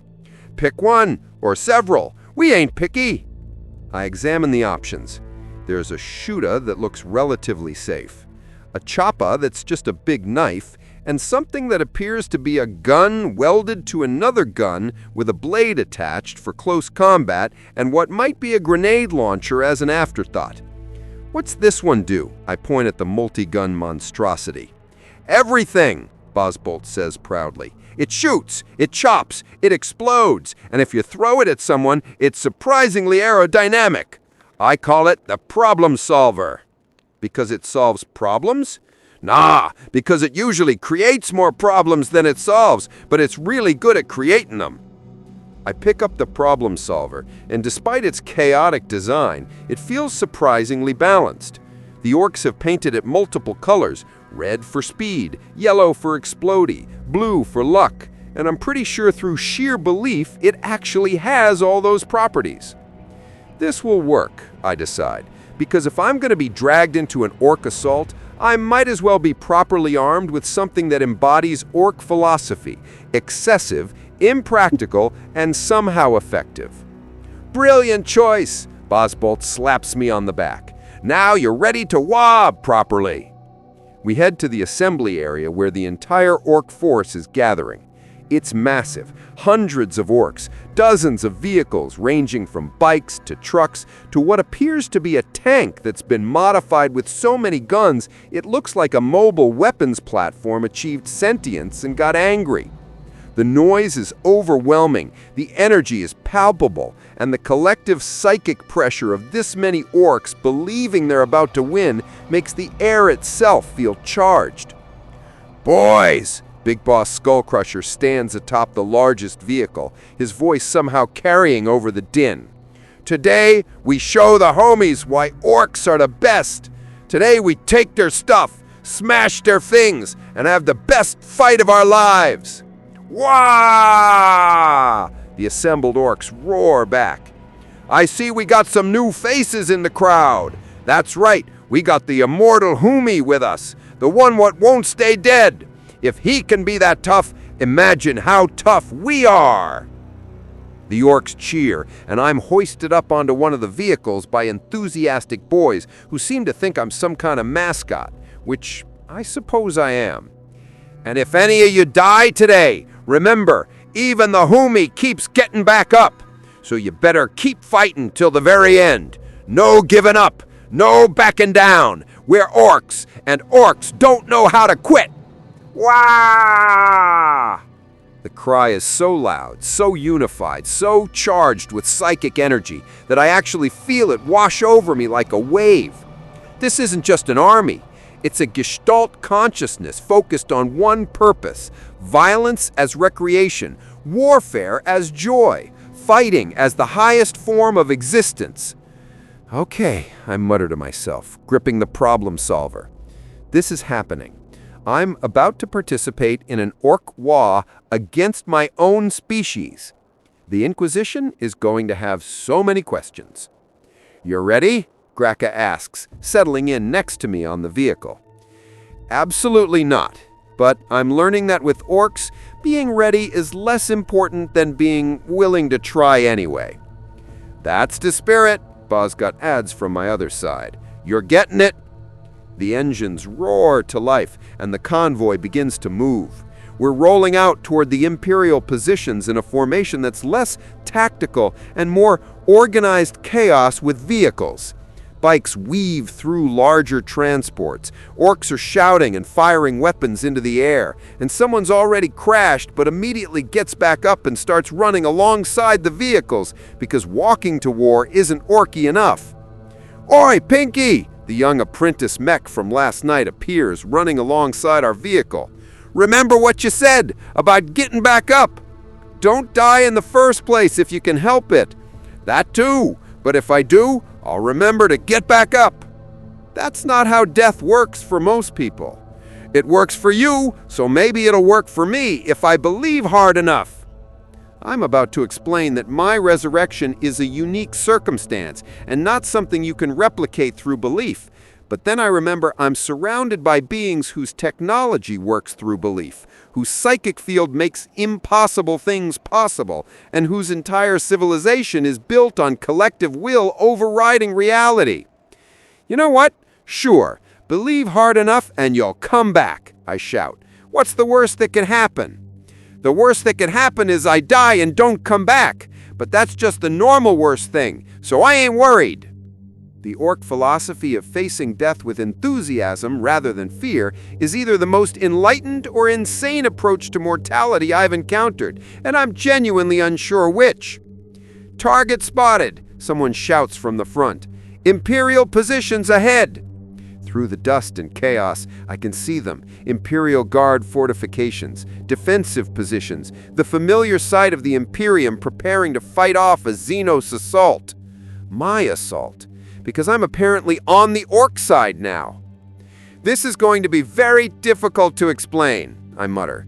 "Explain later," Graka shouts over the roar of engines and enthusiasm. "Fight now! That's the orc way!" "Wah!" Buzzgut adds, because apparently that's the appropriate response to everything. The Imperial positions open fire, and the sky lights up with lasgun fire, heavy weapons, and what appears to be artillery. The orcs respond with even more enthusiasm, shooting back while accelerating toward the enemy lines with the kind of joyful abandon that makes tactical planning look like overthinking.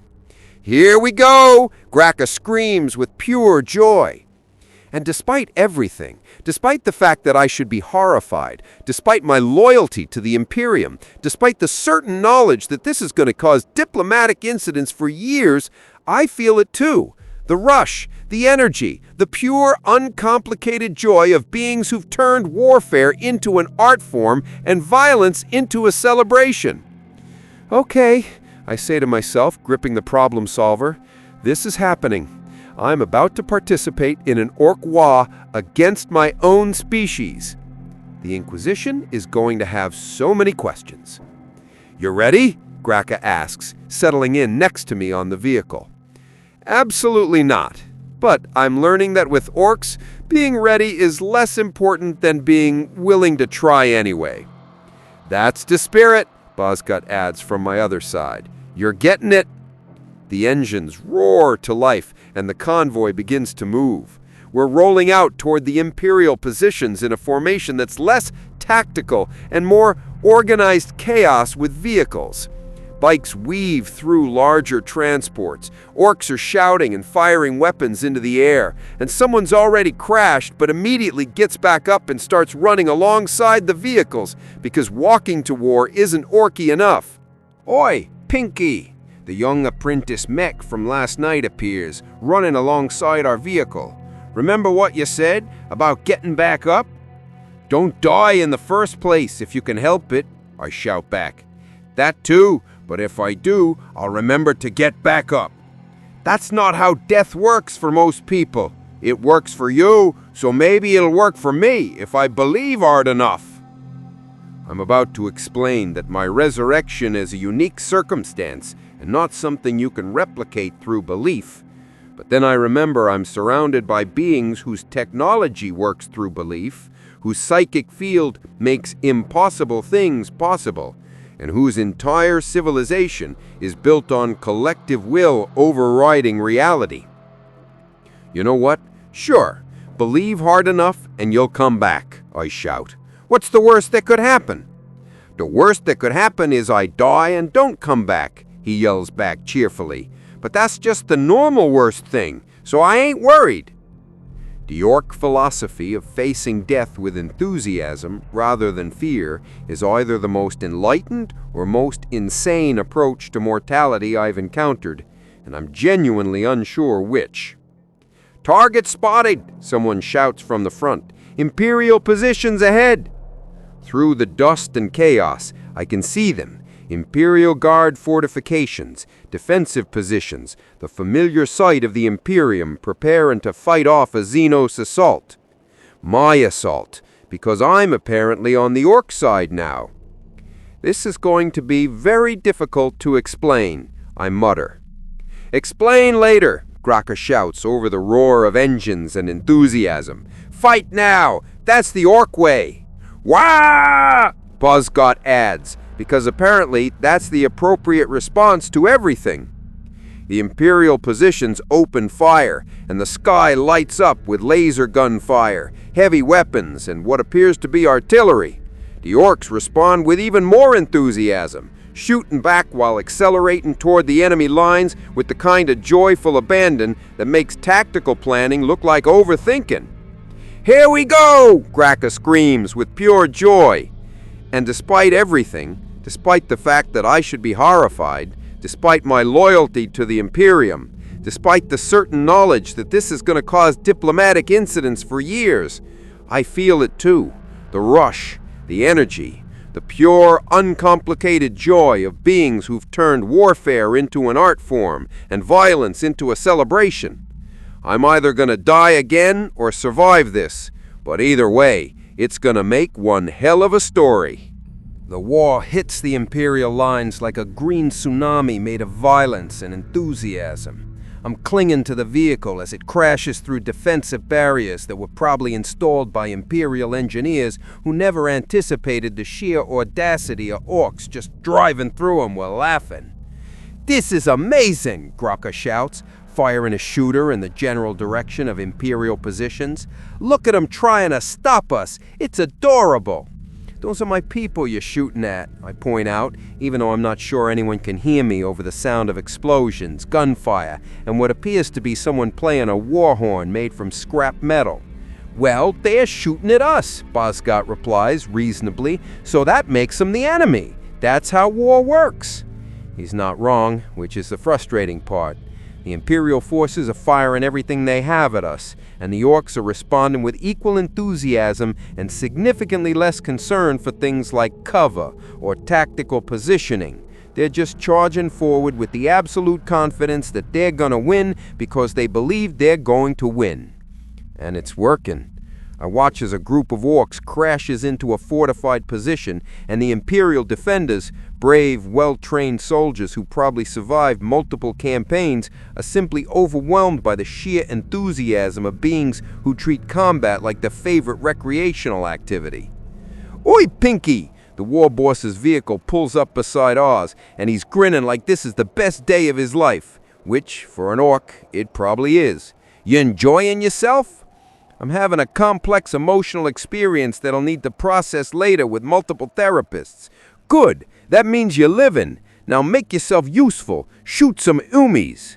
I look at the problem solver in my hands, then at the Imperial positions where actual human beings, my species, my people are fighting for survival against the Xenos assault that I'm currently part of. This is the worst moral dilemma I've had all month, I mutter.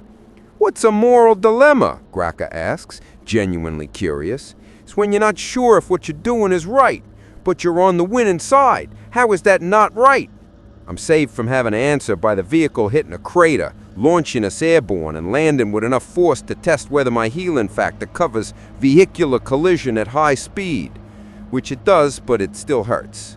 Good driving, Bosgard compliments the orc at the controls, who seems to have learned steering from watching natural disasters. We push deeper into the Imperial lines, and I'm caught in this surreal experience of watching warfare from the wrong side. The orcs are shouting, laughing, competing with each other for the best fights. Meanwhile, the Imperial forces are doing what they're trained to do, fighting with discipline, courage, and the grim determination of people who know they're outmatched but won't give up. Those are good soldiers, I find myself saying, watching a squad of guardsmen hold a position against impossible odds. Yeah, Graka agrees. They're putting up a proper good fight. That's why we like fighting Umis. You don't give up easy. That's actually kind of respectful. Course it is. We respect good fighters. That's why we fight them. If they were rubbish, it wouldn't be fun. The orc philosophy of respecting enemies by fighting them harder is so backward it loops around them, making a weird kind of sense. Our vehicle crashes through another barrier, and suddenly we're in close quarters combat. Orcs are piling off vehicles, engaging in melee with Imperial forces, and the whole thing becomes a swirling chaos where the lines between sides blur into just surviving the next 5 seconds. A guardsman spots me, another human, in the midst of the orc assault, and his eyes widen with confusion and horror. "Traitor!" he screams, raising his las gun. "It's complicated," I shout back, but he's already firing. I dodge, the red paint making me faster somehow, and return fire with the problem solver, deliberately aiming over his head. The weapon shoots, explodes, and makes a noise like an angry mechanical bird, but most importantly, it doesn't hit the guardsman. "You missed," Bosgard points out. "Did I know? I watched the guardsman dive for cover instead of continuing to shoot at me." "You did that on purpose. You're going soft." "I'm maintaining my questionable moral boundaries in an impossible situation. That's just going soft with extra words." The battle continues around us, and I find myself in the bizarre position of participating in the war while actively trying not to kill anyone. I shoot near Imperial forces, I shout warnings that are probably lost in the chaos, and I use the problem solver more as a deterrent than an actual weapon. Pinky, the young apprentice mech, appears through the smoke, looking more alive than I've ever seen him. He's covered in dirt, his weapon is smoking, and he's grinning like he's discovered the meaning of life. "This is incredible. You were right. I was scared at first, but then I just kept going and it got easier." "That's great. Now stay low and don't do anything stupid." "Too late." He charges off toward another fight, and I realize I've just given tactical advice to an orc who's fighting my own people. "My loyalty has become very complicated," I announce to no one in particular. "Loyalty is easy," Graka says, reloading his shooter while using the vehicle as cover. "You're loyal to the boys that fight beside you. Everything else is details." That's a surprisingly functional philosophy for someone who spent the last week killing me for fun. "Well, yeah, but you came back every time. That's how we knew you were tough enough to be one of us." An explosion nearby sends debris flying, and I watch as several orcs get hit by shrapnel that would kill normal beings. They just shake it off, laugh about how close that one was, and keep fighting. "You know what the worst part is?" I shout over the din. "I'm actually starting to understand you guys. The joy in violence, the simplicity of purpose, the collective belief making the impossible possible. It's insane, but it works." "Course it works," Bosgard fires at something. "We're orcs. Working is what we do best. Well, that and fighting, and building things, and believing in stuff. You've built an entire civilization on belief, violence, and enthusiasm. That shouldn't be sustainable." "But it is. That's the joke," Graka grins. "Everyone thinks we shouldn't work, but we do, and that makes it even better." The Imperial defenses are falling back now, executing a fighting retreat that shows professional military training. They're not breaking, they're withdrawing in good order, maintaining fire discipline, covering each other. It's textbook Imperial Guard tactics, and it's failing because the orcs simply don't care about tactics beyond hit them until they stop moving. "The Umis are retreating," Skullcrusher's voice booms across the battlefield. "Press the attack. Show them why orcs are the best. Wah! The collective cry shakes the air, and the orcs surge forward with renewed energy. And I'm caught in the middle, participating in a Xenos assault while trying not to actually hurt anyone, having developed genuine friendships with beings who spent the week killing me for entertainment, and somehow earning the respect of a species that respects nothing except toughness and a good fight. This is definitely going in my memoirs, I mutter, firing the problem solver at a defensive emplacement while making sure the shot goes wide. What's a memoir? Bosgott asks. A written record of your life experiences. We should do that, but with more pictures and explosions. That's basically what this is already. The battle reaches what I can only describe as maximum chaos, which for orcs means everything's going according to plan. The Imperial forces have fallen back to their secondary defensive line, the orcs are pushing forward with undiminished enthusiasm, and I'm still trying to figure out how to survive this without actually contributing to either side's casualties. That's when I see it. A flash of familiar armor in the chaos. Not just any armor, but the distinctive power armor of the Adepta Sororitas. The Sisters of Battle have arrived as reinforcements. Oh no, I mutter. No, no, no, no, no. What's wrong? Graka asks, following my gaze. Those are battle sisters. Very dangerous, very well trained, very likely to recognize me and have questions I cannot answer satisfactorily. That one's with the Flamers and the Faith? Bosgott perks up with interest. I heard about them. They're supposed to be proper tough. They are, and one of them is my commanding officer, and if she sees me riding in an orc vehicle wielding an orc weapon, I will have approximately 30 seconds to explain before she decides execution is more efficient than conversation. As if summoned by my anxiety, I see her, Sister Superior Seraphina, leading a squad of battle sisters with the kind of precision that makes orc tactics look like controlled chaos by comparison. They're advancing in perfect formation, bolters firing with calculated accuracy, flamers turning orc cover into ash. That one in the front looks important, Graka observes. Proper leader-like. That's because she is important. She's my boss. Well, one of several bosses. My employment situation is very complicated. Should we fight her? Absolutely not. Should we run away from her? Also no, because she'll definitely spot that. Should we pretend this isn't happening? Probably won't work, but it's my best option. Unfortunately, the universe has other plans. An orc truck crashes nearby, sending debris flying and drawing attention from every combatant in the immediate area, including Sister Superior Seraphina, whose gaze sweeps across the battlefield and locks onto me with the precision of a targeting laser. Even from this distance, even through her helmet, I can feel the weight of her stare. It's a stare that says, "Wilson, what exactly are you doing?" combined with, "I am going to need a very detailed explanation," and possibly, "I'm already composing the report for the Canoness." She sees me, I announce. She definitely sees me. Is that bad? Bosgott asks. Define bad. If bad means I will be questioned extensively about my loyalties and possibly shot for heresy, then yes, very bad. That sounds like a good time, Graka says cheerfully. We should go say hello. That's the opposite of what we should do. But the orcs, being orcs, decide that charging directly at the battle sisters is the best tactical option, which means I'm being carried toward a confrontation with my commanding officer while armed with a Xenos weapon, covered in orc paint, and technically participating in an assault against Imperial forces. My life has become a series of increasingly difficult-to-explain situations, I mutter. The orcs crash into the sisters' position with their usual enthusiasm, and suddenly I'm in the middle of a melee between two groups I technically work/for or with. neither of whom are going to accept "it's complicated" as an explanation for my presence. "Wilson!"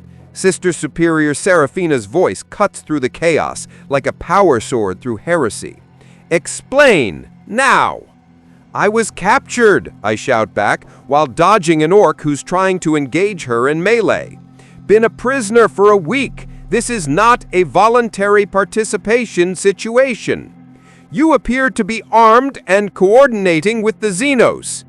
The arming was recent, and the coordinating is mostly trying not to die. Again, I've died 54 times. That explains nothing." A flamer burst from Sister Agatha forces several orcs to reconsider their assault vector. She spots me, and her confusion is visible even through her helmet. "Wilson, why are you painted red?" "Orcs believe red paint makes things faster. I didn't have a choice. They're very insistent about their color theory." "This is a lot of yelling for what should be a proper fight," Graka observes, shooting in the general direction of the sisters, while mostly missing because even orcs recognize that some targets might be more politically complicated than others. "Wilson!" Sister Superior Seraphina deflects an orc chopper with her power sword, while maintaining eye contact with me, which is genuinely impressive multitasking. "When you return, and you will return, you will provide a full debriefing about your capture, your survival, and why you are wielding a Xenos weapon. It's called the Problem Solver, and it's surprisingly well balanced. That is not helping your case." Sister Cassandra appears from cover, taking careful aim with her bolter. "Sister Superior, is that Guardsman Wilson with the Orks?" "Yes. Should I shoot him? I'm still deciding." "Please don't shoot me. I'm technically a prisoner, an honorary prisoner. It's evolved into a complex social situation." "Complex social situation is not a military designation." Seraphina parries another orc attack while maintaining eye contact with me, which is genuinely impressive multitasking. The war boss's vehicle crashes into the fray, and he immediately spots the organized resistance the sisters are providing. "Oi, these ones are tough," he sounds delighted. "They got proper discipline and everything. This is a good fight." "War boss, those are my people. Sort of. We need not to kill them." "What? Why not? They're shooting at us." "Because one of them is my commanding officer, and if we kill her, I'll never be able to explain any of this." "You worry too much about explaining things." Nevertheless, he signals to his boys to pull back slightly. "All right, boys, these ones are off limits. They're Pinky's friends." "We're not friends," Sister Superior Seraphina objects strenuously. "We are servants of the Emperor who are very confused about our subordinates' current allegiances." "See, friends," the war boss laughs. "Only friends get that mad at each other." "Incoming artillery!" A whistling sound cuts through the chaos. Everyone, orc and sister alike, recognizes the universal signal for "take cover immediately." "Incoming!" multiple voices shout simultaneously. The explosion is massive, throwing everyone to the ground and creating a crater where several combatants were standing seconds before. In the aftermath, there's a moment of stillness as both sides recover from the blast.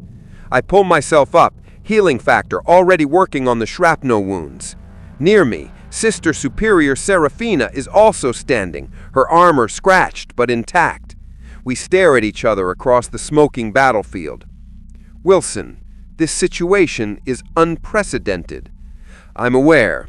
I've been captured by orcs who discovered I resurrect, turned me into entertainment, and somehow earned enough respect that they made me an honorary member of their Wa. It's been a very educational week."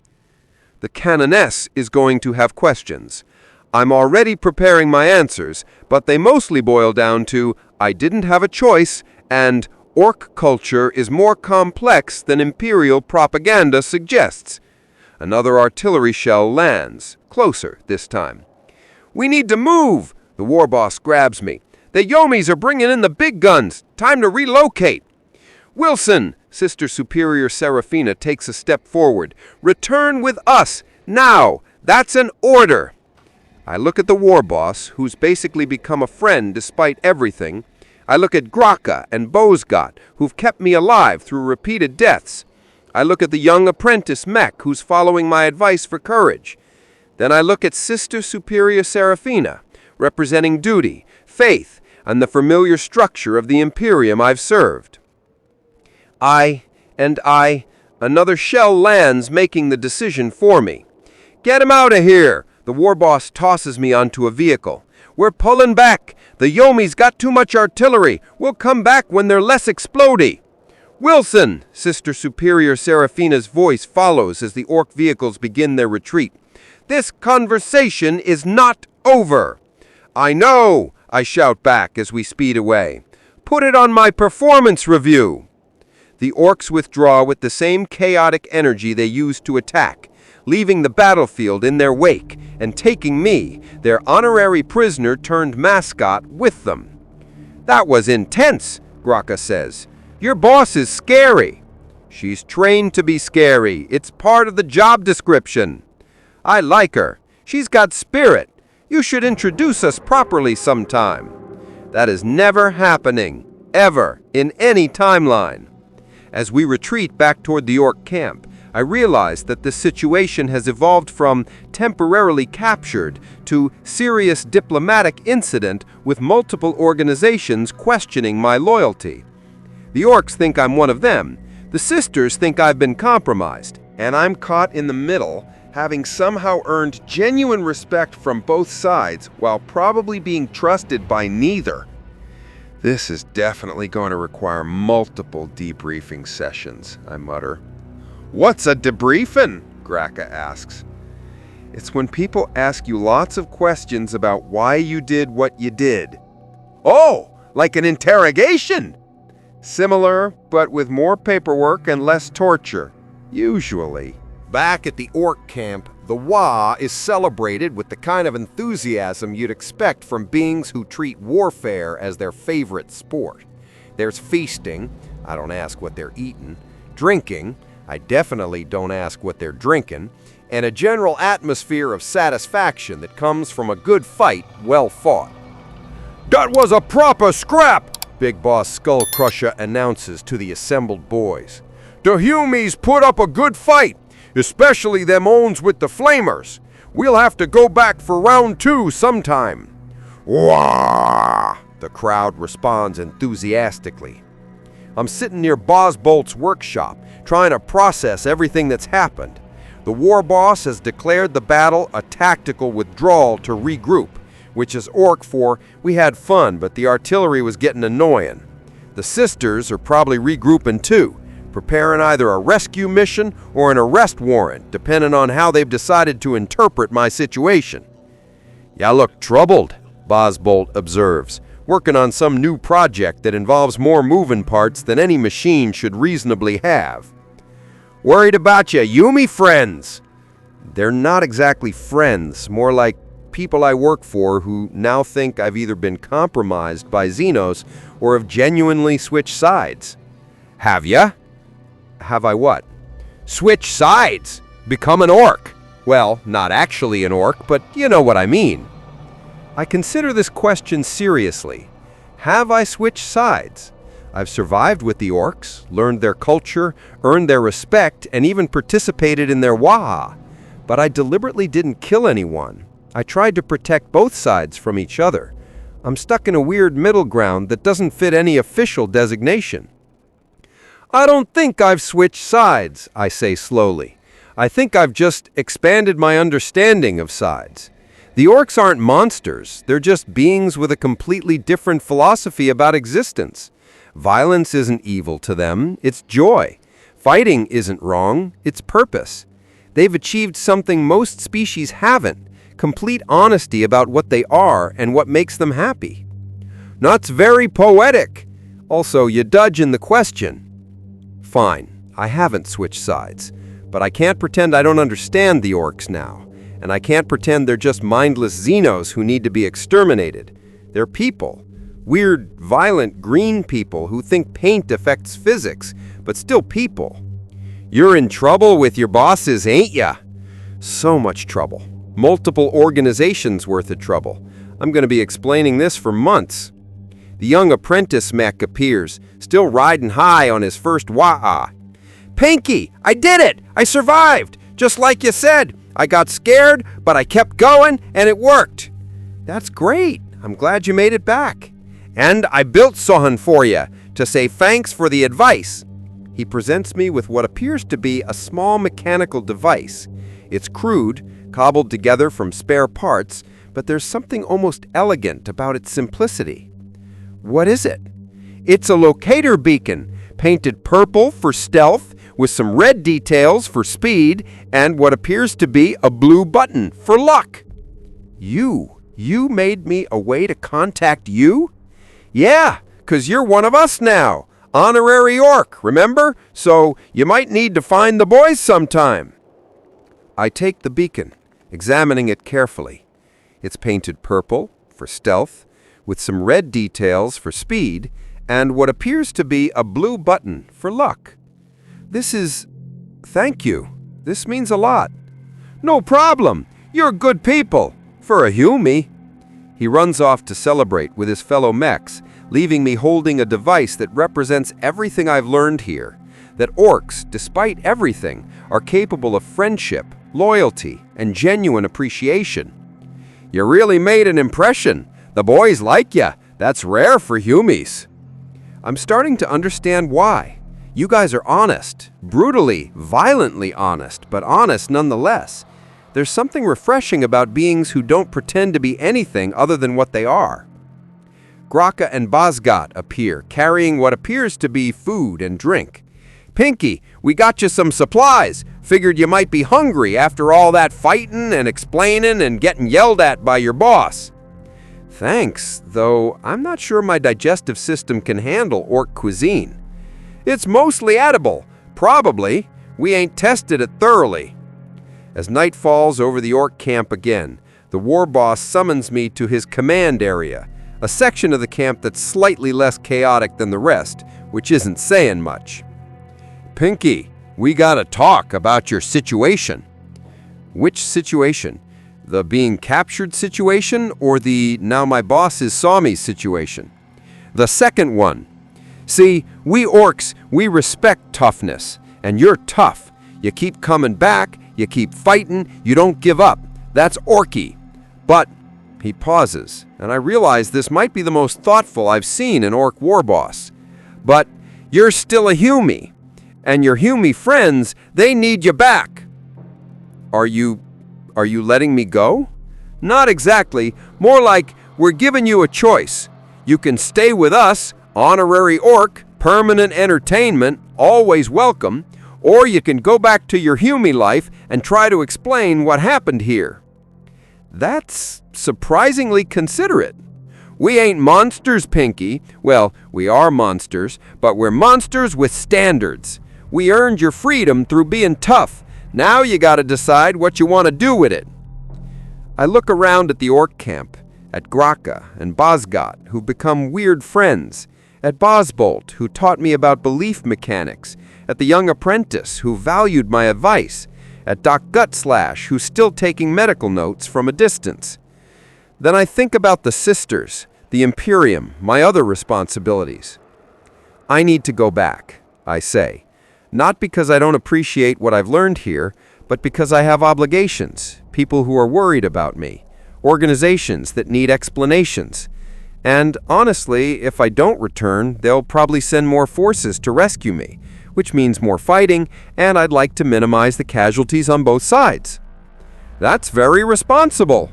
Also very boring, but mostly responsible.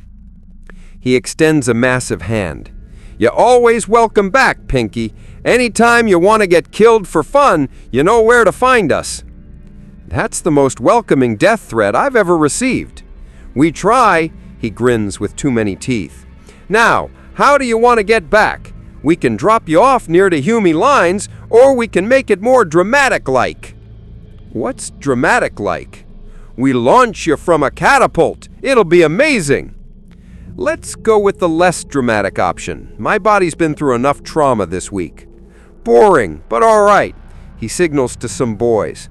Get 'em ready for transport, and give him back his original gear, the stuff we took when we captured him."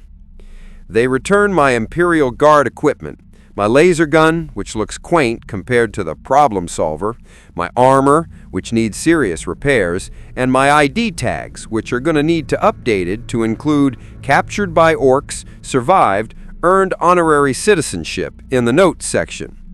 "You sure you want to keep the problem solver?" Bosbolt asks. "It's a good weapon, proper orky." I don't think showing up to debrief with an orc weapon will help my case. Fair point. As I'm getting ready to leave, more orcs appeared to say goodbye. It's surreal. Beings who spent a week killing me for entertainment are now giving me friendly farewells, advice for dealing with boring, hummy bureaucracy, and promises to kill me again if I ever visit. "Remember," I tell the young apprentice, "keep believing in your work, keep getting back up when things go wrong, and maybe try to kill fewer humans." "I'll try the first two," he promises. "The third one is harder, because that's what we do." Fair enough. Graka and Bosgot escort me to the edge of orc territory in a vehicle that's been painted with every color simultaneously because they wanted to give me the best send-off possible.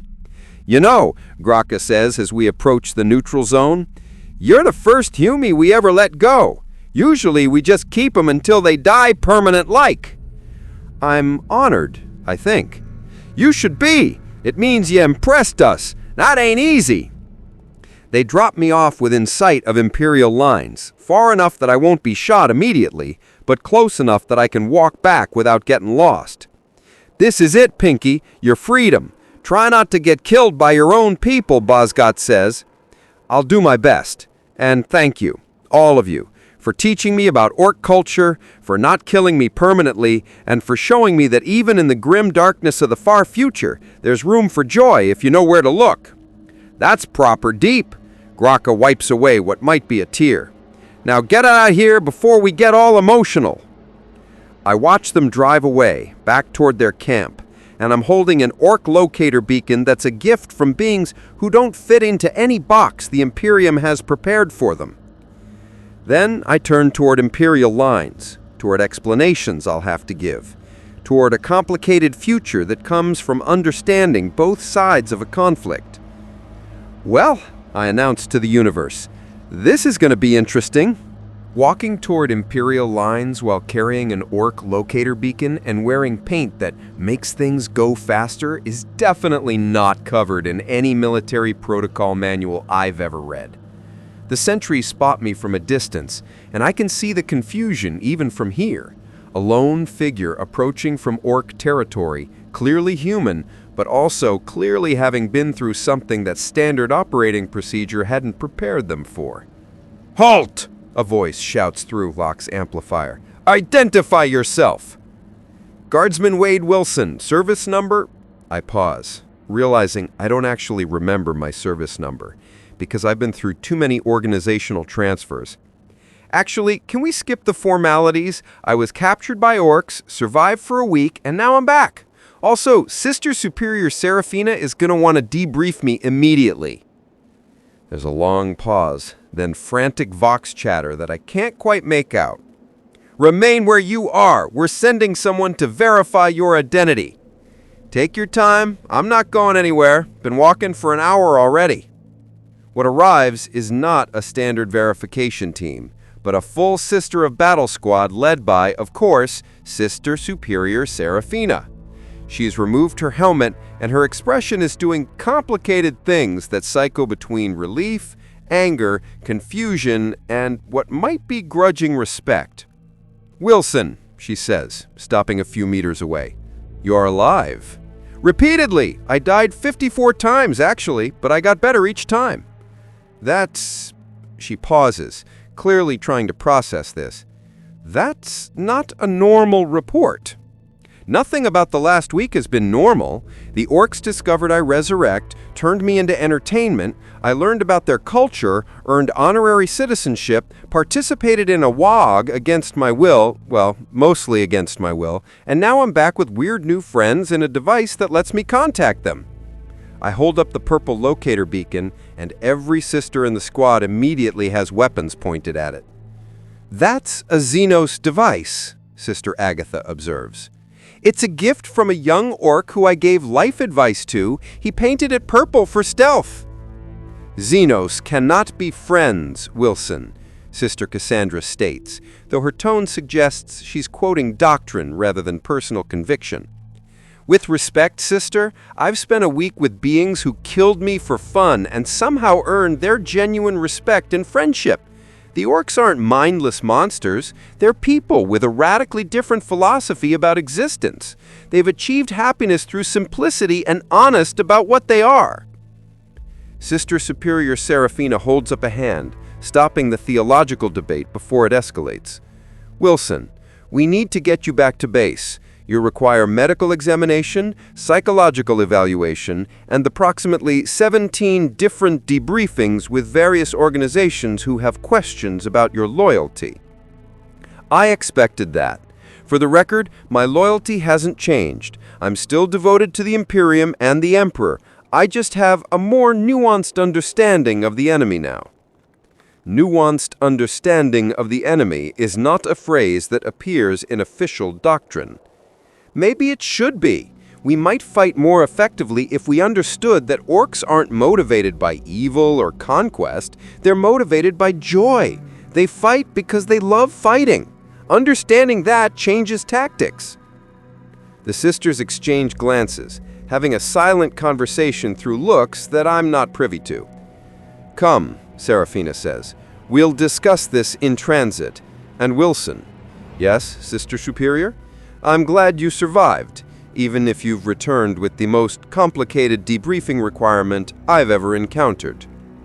"That's the nicest way anyone has ever said my existence is administratively problematic." The journey back to base is filled with questions. How did you survive? Healing factor and resilience? Were you tortured? Extensively, but they called it entertainment? Did you compromise any Imperial secrets? No, mostly because the Orks didn't ask and probably wouldn't care. Did you genuinely participate in combat against Imperial forces? Yes, but I deliberately missed every shot. She considers this. That's actually remarkably pragmatic for someone in your situation. Thank you. I've been surviving impossible situations through creative problem solving for my entire existence. We reach the forward base, where a medical team immediately descends on me. Doc Gutslash would be proud of their thoroughness, though they're significantly less enthusiastic about the whole repeatedly killing the patient to test healing capabilities approach. "Remarkable," the Medicae mutters, examining the fully healed wounds. "Cellular regeneration at unprecedented rates. No scarring, no tissue damage, complete restoration to baseline. This is impossible by standard medical science, but works anyway. I've heard that before, usually right before someone tries to study me like a particularly interesting specimen. We'll need tissue samples for—" "No." Sister Superior Seraphina's voice cuts through the medical enthusiasm. "Guardsman Wilson has been through enough biological examination. We'll document his condition, but we're not conducting experimental research without explicit consent from multiple authorities." "Thank you," I say genuinely. "I appreciate being treated like a person rather than a research opportunity." The debriefings begin that afternoon and continue for 3 days. The Inquisition, the Militarum Command, the Ecclesiastici, and approximately 5 other organizations I've never heard of all want detailed explanations of my capture, survival, and cultural exchange with the Orks. I tell them everything: the deaths, the Ork philosophy, the mech workshops, the WOG preparation, the genuine friendships I formed with beings who killed me dozens of times. Some believe me, some think I'm compromised. All of them have concerns about the locator beacon I refuse to surrender. It's a gift from someone who valued my advice. I'm keeping it because it represents something important, that even enemies can be people, and people can earn each other's respect. That's dangerously close to heretical thinking, the Inquisitor observes. That's pragmatic thinking about a species that's going to exist whether we understand them or not. We can fight orcs more effectively if we understand that they're not evil, they're just extremely enthusiastic about violence. The Canoness Superior summons me on the 4th day. I enter her office expecting execution orders or at minimum a very severe reprimand. "Wilson," she says, reviewing extensive reports, "your situation is unprecedented. You were captured, survived through extraordinary means, learned Xenos culture from inside, participated in combat while maintaining loyalties, and returned with intelligence about Orc society that our analysts find surprisingly valuable." I did? Your observances about Orc psychic fields, their belief-based technology, their social structure, it's consistent with limited intelligence we have, but adds significant depth. Your report about how they view combat as recreation rather than conquest changes tactical assessment. So I'm not being executed for heresy? You are being assigned to specialized consulting for xenological studies, with continued service to the Adeptus Sororitas and availability for inquisitorial operations. Your unique experience surviving with orcs makes you valuable for future operations involving greenskins. I've become an orc specialist. That's either a promotion or the universe's most elaborate joke. Probably both, she agrees. The Emperor's plans are mysterious, Wilson. Perhaps he placed you with the Orks to learn something the Imperium needed to understand. As I leave her office, I find Sister Superior Serafina waiting. "So," she says, "you survived Orks, earned their respect, and gained a new specialization. That's remarkably on brand for you. My career path has become a series of increasingly unlikely scenarios that somehow work out. The other sisters are calling you Orc friend behind your back. Is that an insult or a compliment? With us? Both." She almost smiles. "But Wilson, genuinely, I'm glad you made it back. We were preparing rescue operations that would have been costly. I'm glad I saved you the trouble. Though I have to ask, if I ever need to contact the Orcs for legitimate intelligence gathering, are you going to support that? Are you seriously asking if I'll approve you maintaining communication with Xenos? I'm asking if tactical intelligence gathered through unusual channels is more valuable than strict adherence to protocol that prohibits all Xenos contact." She considers this for a long moment. The answer is classified and depends entirely on circumstances. Also, never ask me that question where anyone else can hear it. Understood. Plausible deniability maintained. That night, alone in my quarters, I examine the purple locator beacon. It's crude, painted with colors that allegedly affect its function, and built by someone who learned engineering through believing really hard. It's the most orc thing imaginable, and it represents friendship with beings who don't fit into any imperial category. I've survived the Death Corps, the Sisters of Battle, the Harlequins, and now the Orcs. Each time I've learned that the universe is more complicated than propaganda suggests, that enemies can be people, and understanding doesn't require approval, just honesty about what you're seeing. The beacon sits on my shelf, waiting for whenever I might need to contact beings who respect toughness, appreciate resilience, and think that dying repeatedly for entertainment is just good fun. In the grim darkness of the far future, I mutter to myself, there is only war. But there's also friendship in unexpected places, if you're tough enough to survive finding it. 3 weeks after returning from Orc captivity, I'm standing in the convent's training yard watching Sister Agatha explain flamer techniques to new recruits. Life has returned to something resembling normal. Regular duties, tactical briefings, the occasional daemon hunting that doesn't involve prop comedy. But normal is relative when you've expanded your understanding of what normal can mean. Guardsman Wilson, a runner appears with new orders. The Canoness requests your presence. Urgent Xenos intelligence matter. Be right there. I check my equipment, noting that I've kept the purple locator beacon with me at all times, just in case. The briefing room contains the Canoness, several Inquisitors, and a tactical display showing Ork movements in a nearby sector. "Wilson," the Canoness begins, "we've detected unusual Ork activity. They're not attacking, but they're massing forces. Traditional intelligence gathering has failed. We need someone who understands how they think." I examine the display and immediately recognize the pattern. That's not an attack formation, that's a pre-Waa celebration. They're building up psychic energy before a major assault somewhere else. How can you tell? Because I've seen it. The vehicle arrangements, the activity patterns, the timing, they're not preparing to hit us, they're getting ready to hit something bigger. The intelligence is valuable. My insights are useful. And slowly, reluctantly, the Imperium is learning that understanding enemies makes you more effective at fighting them. After the briefing, I return to my quarters and find a message on my Vox unit. The signal is scrambled, unauthorized, and definitely not using Imperial frequencies. "Oi, Pinky!" Graka's voice crackles through. "Just checking if the beacon works. Also, we're having a proper big waha next week. You're welcome to come watch. We promise to only kill you a little bit." I shouldn't respond. It's absolutely against protocol.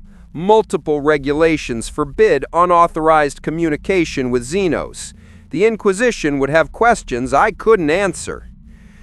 I respond anyway. "Thanks for the invite.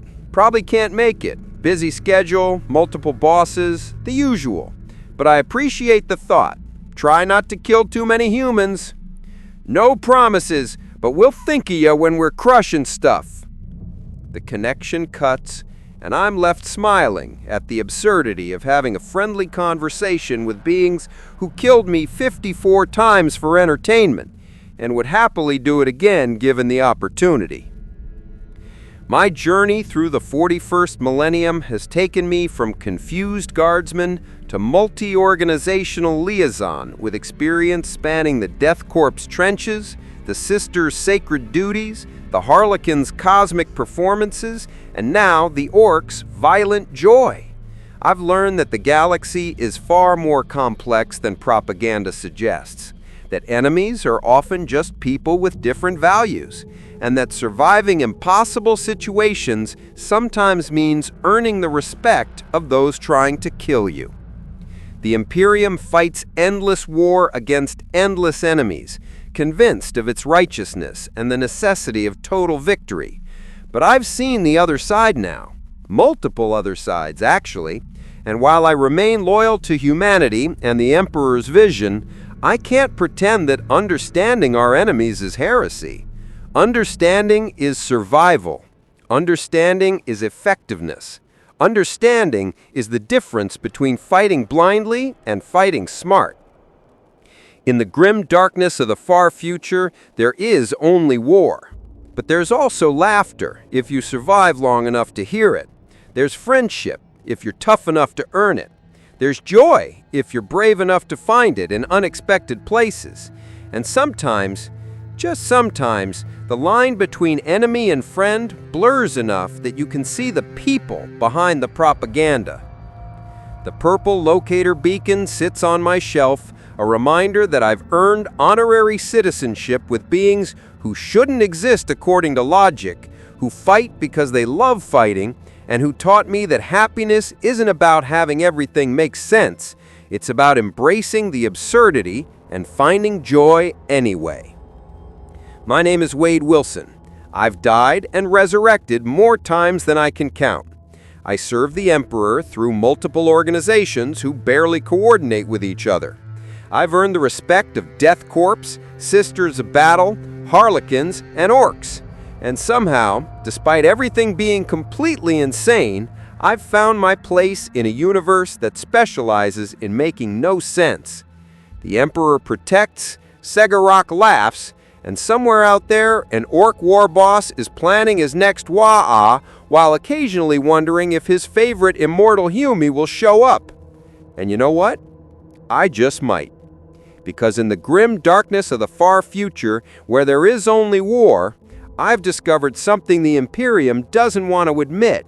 The universe is more interesting, more complicated, and more genuinely alive than any dogma suggests. And if surviving means understanding that, if effectiveness means learning from enemies, if serving humanity means seeing them as people first and obstacles second, then I'll keep doing exactly what I've been doing. Surviving, learning, and asking the questions that make everyone uncomfortable while somehow making it work. After all, I've been killed 54 times and counting. What's a little more chaos among friends?